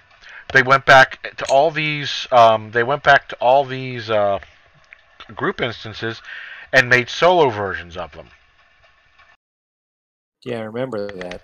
That I liked that. I liked the fact that okay, I can't necessarily get Pook to want to stick to the story. He likes to jump around and he likes to rush. And Pook's more interested in the crafting system than he is in most of the rest of the game, which Very much. behooves us greatly Oh because yeah. anytime my character outgrows something, the rare times I play, I can just, you know, If he text you, what the hell's Pook's character's name yeah to create X? yeah And if you he text it back to me, and I'll in-game message Pook. And next thing you know, I've got the stuff appropriate for that level, the stuff appropriate for the next level, and the stuff appropriate for Epic if I ever get there. you really do. As he loves crafting. Um, he really loves doing it, and he's good at it. Thank God. Yeah. Um, eh, then there was a little while, and I think this was the later part of the second part of the Rohan expansion, heading toward Helm's Deep, where a lot of the stuff suddenly became solo instance only. And I'm like, do you forget you're a fucking MMO? We don't want to do solo shit. We want to do shit together. Okay. Ideally, what they would do, in my opinion, keep the fellowship, the full fellowship stuff. They have a small fellowship version, which is 2 or 3 people, and a solo version. And I think that would really work great. And they do that in a few spots. And then you get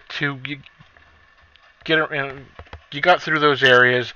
They were doable. Helm's Deep, they introduced a wonderful, in my I know some people don't like it as much, but we loved it. Diane fucking Diane will sit, if she's in the mood, she will sit and do these for hours on her own. They introduced an epic battle system where you aren't necessarily fighting hand to hand with the orcs yourself. You're giving the orders to the Rohirrim. You're giving orders to the other defenders.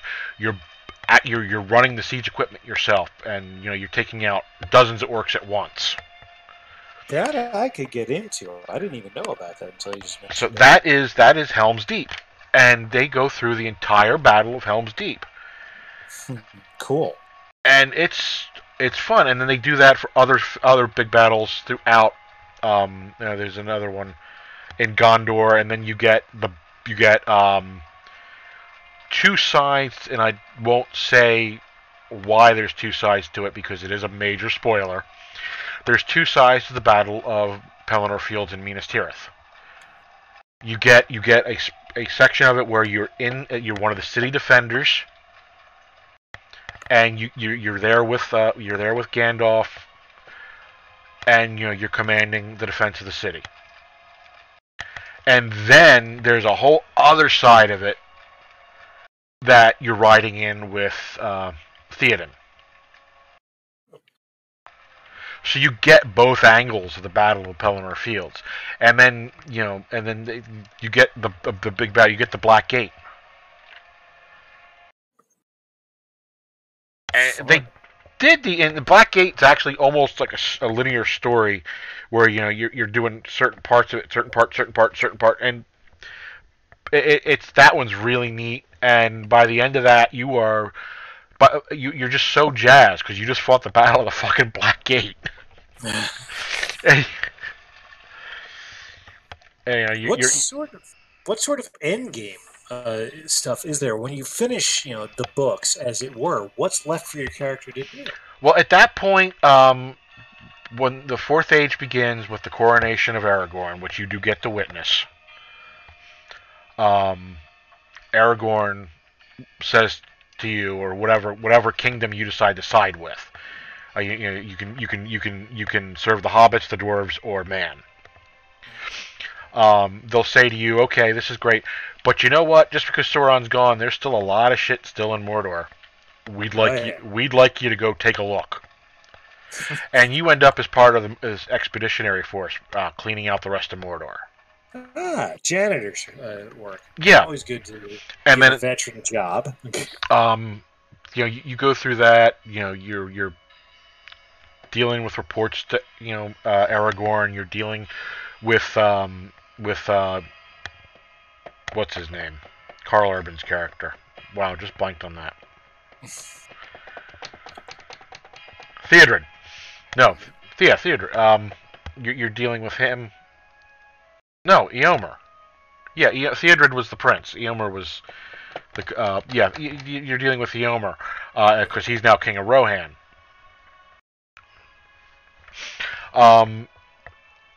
It's very interesting, and as you're doing shit for them, of course you got Gandalf going, do this for me on the side. Don't fucking talk about it. Go do this for me on the side. And then what I waited almost 10 years for happened. After you're all done running through Mordor, you're chasing down. He's either something that's dead or some kind of uber orc. You're chasing him, and he's running, and you track him to Mirkwood. Back to Mirkwood. You go back to Mirkwood, and Southern Mirkwood wasn't their greatest expansion. You go back to Dol Guldur and get through sequence there, and after that, you're standing with Galadriel and Legolas. Legolas says, "Come meet with my father," and you end up in the northern part of Mirkwood, the areas from The Hobbit. Thranduil is nowhere near the prick they make him out to be in The Hobbit. He's actually a hell of a lot. He's actually a fairly decent leader in the game, and I think in the other books. And I will admit, I've never gotten through Silmarillion, so I don't know much about the elves. I've tried 3 or 4 times to get through Silmarillion. It's just, wow, I can't. I've read the Silmarillion cover to cover. Oh, man. None of it stuck with me. Yeah, so you get it. So, and then from there, and this is the part, I waited 10 years to see it. Lake Town. Oh, yes, I remember you posting about this. It actually got me to the point where I wanted to start playing again just to go there. And it's Lake Town, Dale, Lonely Mountain, Erebor. It's just these are the areas that I've wanted to see since I was 6 years old. Because how you said Excalibur really brought it open for you. Um, that shitty little Rankin and Bass cartoon, that goofy, horribly animated cartoon, there would never have been an Aura without that cartoon. We would not know each other without that cartoon. Got that right. That line, in a hole in the ground there lived a hobbit. It doesn't matter what I'm doing. If someone pops that cartoon on, or the unexpected journey, and I hear that line, I stop what I'm doing and I'm watching. That line snags me every time, because that was the line when I was like 5, 6 years old that made me go, "This sounds cool." Oh yeah. And here I am, 39 years later. Now, I'm a few years ahead of you, and I can tell you with absolute certainty, all I have to do is wander a trail with woods nearby and grass of any kind, and the weather even be vaguely decent or even horrible, just as long as there's sunlight and green, and my mind will go back to exactly memories and imagined places like that. And it is the most wonderful feeling. Yeah. Without doubt. It's the place that I think if we were born into a better world is where we would be. Yeah. I'm just... That changed everything for me. That line, that one line. Yeah. And I will admit to this day that I'm still interested in, buying land that actually has a decent-sized hill in it, digging half of it out, putting a proper fiberglass reinforced support underneath of several arch-shaped rooms connected to one another, and burying it again, just so that way I can have my hobbit hole. we have an underground house near here that it would not take much to change it. And Bridget's seriously considered doing that more than once. If I remember correctly, Bridget's vertically challenged, so she probably feels a bit closer to the hobbits anyways. Exactly. Yeah, and I'm not saying that to be mean. I'm Yeah, the same no. reason why I constantly played half-elves in D&D and in LARPs is because I had that feeling of being caught between two worlds and alien to both of them. So the half-elf was actually a natural transition into that fantasy. She calls herself a hobbit on her own. So yeah, nope, definitely.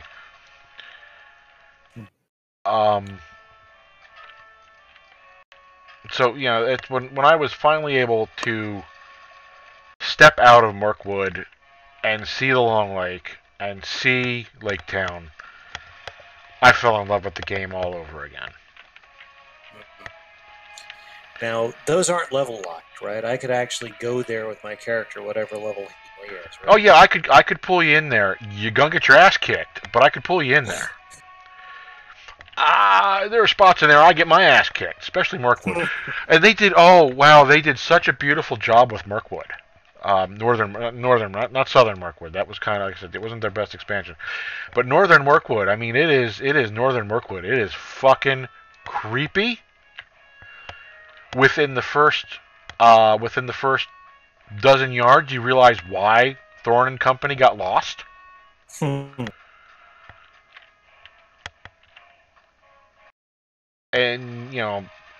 it's pretty fun, is what it is. But yeah, just coming out, seeing the Long Lake. I know I posted the pictures of Lake Town itself, but you remember Lake Town. The original Lake Town was destroyed when Smog attacked it. Mm-hmm. You can see the site of the original Lake Town and what's left of it, which the answer to is not much.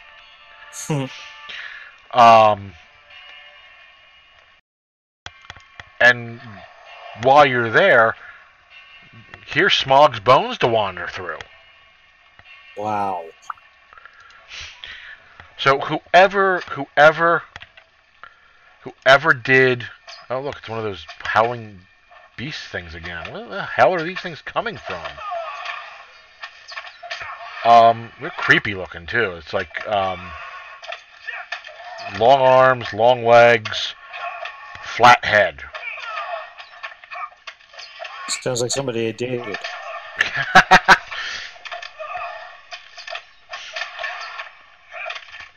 Here, I just took a picture of it. I'll post it. Oh, this one's swamping me. Not good. Oh, it killed me. Shit. That's what happens when you get a little distracted. Alright, that might be enough of that shit for now. And of course that's my epic. Of course it is.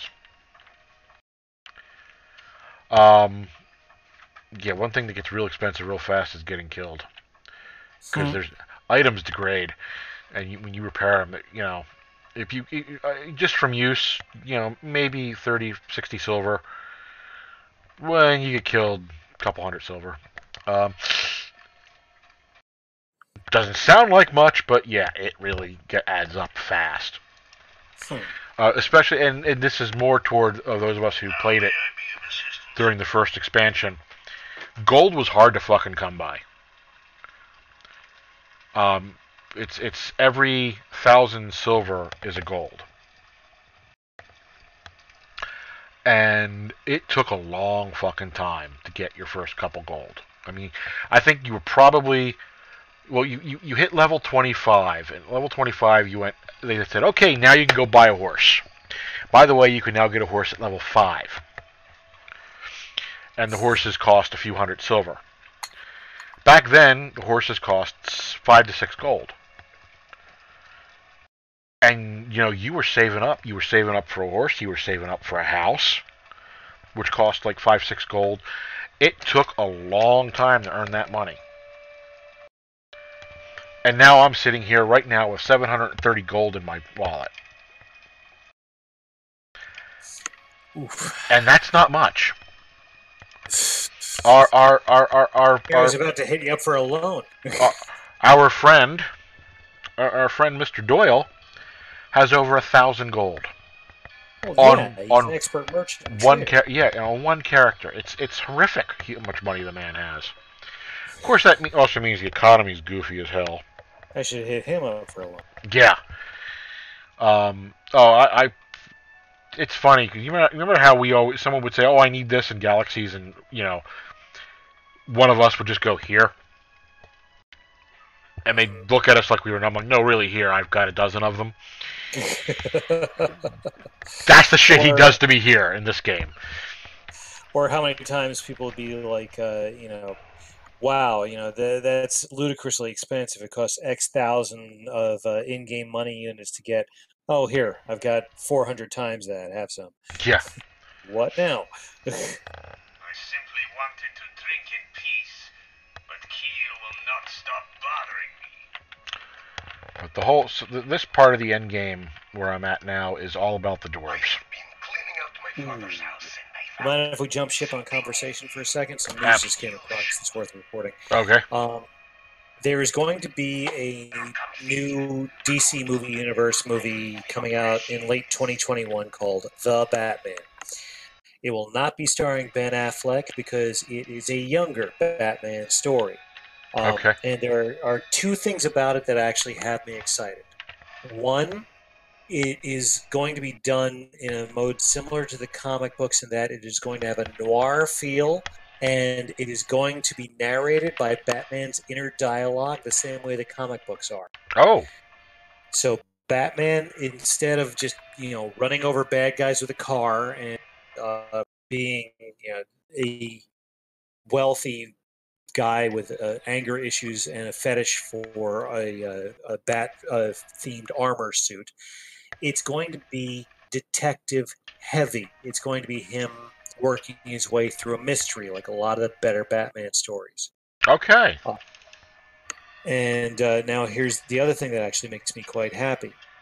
Those elements of the inner dialogue being the narration and the reliance on Batman / Bruce Wayne's high intelligence and detective skills versus just how many bat throwing stars he can between kicks and punches, is going to combine with addressing one of the other problems with all the live-action Batman films, is that the bad guy is always more interesting than Batman himself, because Batman is stoic and focused and taciturn, therefore flatline. He's the heavy thinker versus all the very colorful villains. It is going to be a multi-villain story arc where Batman is solving a case which brings him through multiple villains Hmm. of his. So instead of being overdosed by, say, Heath Ledger's amazing portrayal as the Joker, Mm. uh, yeah, a lot of people took issue with that, but you know what? I will take Heath Ledger's Joker over Jared Leto's Joker in a heartbeat. Ledger's Joker scared me in exactly the way it's supposed to. Jared Leto's was irritating. Yes, you are absolutely right about that. Um, Ledger, okay, he was okay. I don't think he would have been nearly as well liked, and please forgive me for saying this. I don't think his performance would nearly have been as well liked if he hadn't died. A lot of people make the same argument for Brandon Lee's The Crow, and I disagree with both. I completely disagree with Brandon Lee's Crow about Oh, that. I mean, about it was better because he died. I think he just did an excellent job. oh my God! I've actually almost built up the ability to watch that film again sometime in the very near future, and it's actually one of my top 5 favorite films of all time. I can't watch it because it destroys me. The content of the story, the quality of the delivery, the visuals, and going back to the color palette just really makes the mood perfect for the whole thing. Oh But yeah, that's some the loss of one of that's my some favorite grim actors. ass shit. Uh, there are the occasional very dark memes that float around Facebook and elsewhere of, why can't we get rid of these reality stars and bring back these quality human beings kind of thing. Hmm.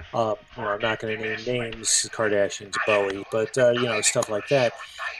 As far as I'm concerned, if I were to be forced to make that decision to extinguish the existing life of X number of people to bring back someone else, Brandon Lee would be top on the list to bring back. The Agreed. dude was quality in every human aspect possible. The dude literally was a human hero as far as I'm concerned. And the fact that his life was given in probably one of the most potent character portrayals Hollywood had ever seen. Just really, wow. Yeah, Yep. so No, I'm anyways. with you on that. I'm definitely with you on that. But like you said, there's a lot of people that say that well, he would not have been well received had he not died, and Now, I disagree with that. don't forget, Joker is one of those that the comic book, depending on what era you've read the comic books, the Joker has very specific feels to that time period. There's always a common core, and like our generation, Mark Hamill's Joker is definitive. Hmm. End of discussion. Yeah, Um, I have no argument here. yeah, and the movie that they did to the Mask of the Phantasm, Mark Hamill's Joker in that was phenomenal, and Hmm. he got the chance to really enhance and continue the character in the Arkham games, which once again, perfection. You don't get much better than that. But the thing about him is that there's always that menace. There's always that, no matter how out of control the Joker should be, the Joker really is always in control, which makes it even scarier. Heath Ledger's Joker, his control was through the fact that he understood chaos better than others. He understood people's reactions to chaos better than others. So that made it that much scarier in that his character was, despite the fact that he's nuts, way ahead of you. That made him a lot capable a bad guy to face against Batman. Hmm. And yeah, I loved the Batman Begins film. I thought it was fantastic. The next two had their issues, but I still enjoyed them. I Yep. liked some of the elements of realism that were brought in by them, and I think that they helped better define the superhero genre, and the MCU most definitely benefited from it. And most recently, the DC MU is really starting to get the point. Wonder Woman and Aquaman are prime examples on how I think they finally grokked it a little bit. And one of the things the DCMU is reportedly doing that MCU is not. MCU, you have the unique flavor to the main character or characters that they bring to their stories. And those can evolve as the characters evolve.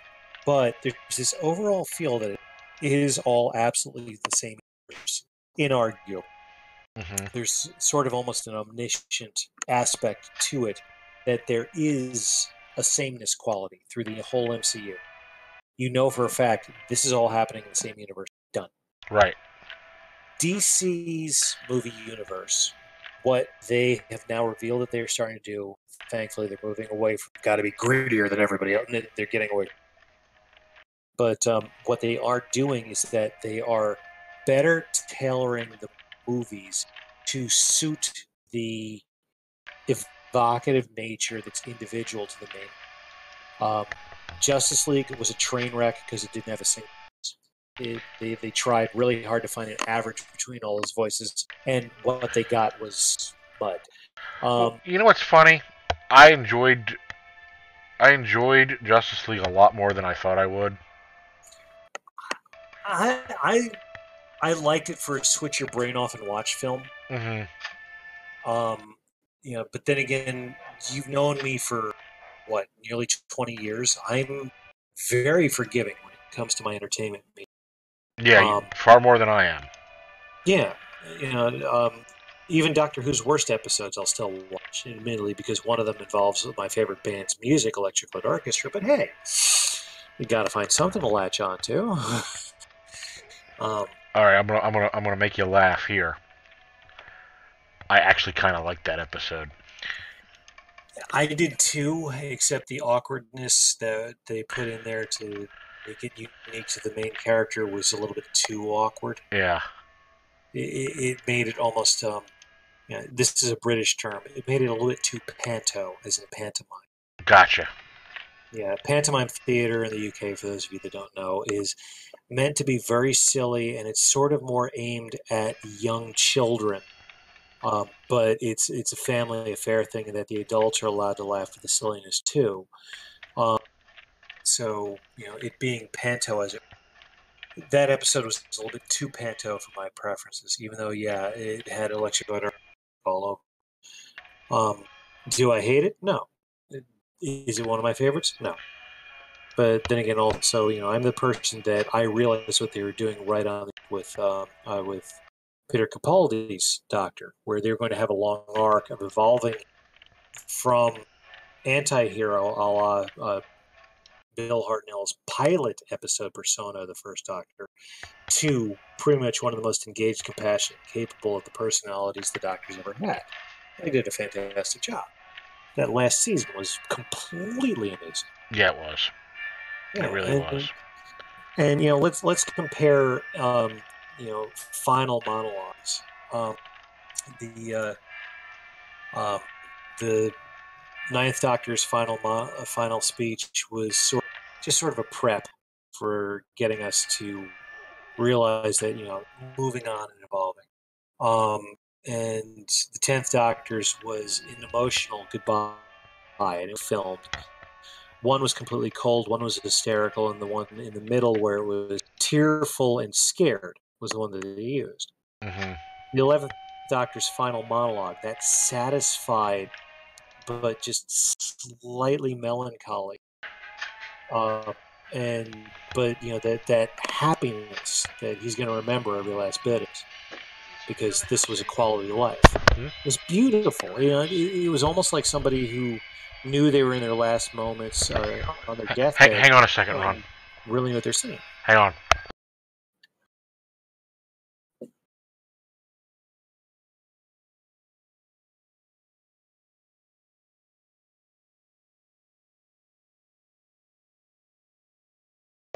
Okay. And then, 11s was 10s everybody loved. 11s was really hard to top, and then 12's last moments, where he's racing around in that manic little piecemeal way that was so wonderful to his character, giving these well thought out single sentence points that seemed to just occur to him in the moment were right, and then finally that last line of his, "Doctor, I let you go," and it was everything in that line. Blam. And then we have Jody, who, despite the haters, I think Jody's phenomenal. I do too. And, All right. Well, I've just been asked to give my wife a hand with things, so I must go and must cut the stream as well. I'm sorry you weren't able to get in the game. We will try that again in the future. you want some hilarity? I'm actually at the loading screen right now. Of course. Of course. We'll try this again next time. Of course, between now and next time, there will probably be another update that will require me 3 hours to upload. I'm pretty certain there will be. Yeah, but you know what? At least by staring at the load screen, it gave me the chance to speak a bit more clearly than have split consciousness. So I'm kind of glad it worked out this way. Sounds good. But yeah, right. man, pleasure as always, and yeah, next time. Yep, sounds good. And well, I'm gonna go get ready for bed, and we'll do whatever Diane needs me to do and go get ready for bed. Oh yeah, it's 11 p.m. Good idea. All right, have a good one, and I'm sure we will chat tomorrow. Laters. All right, good night.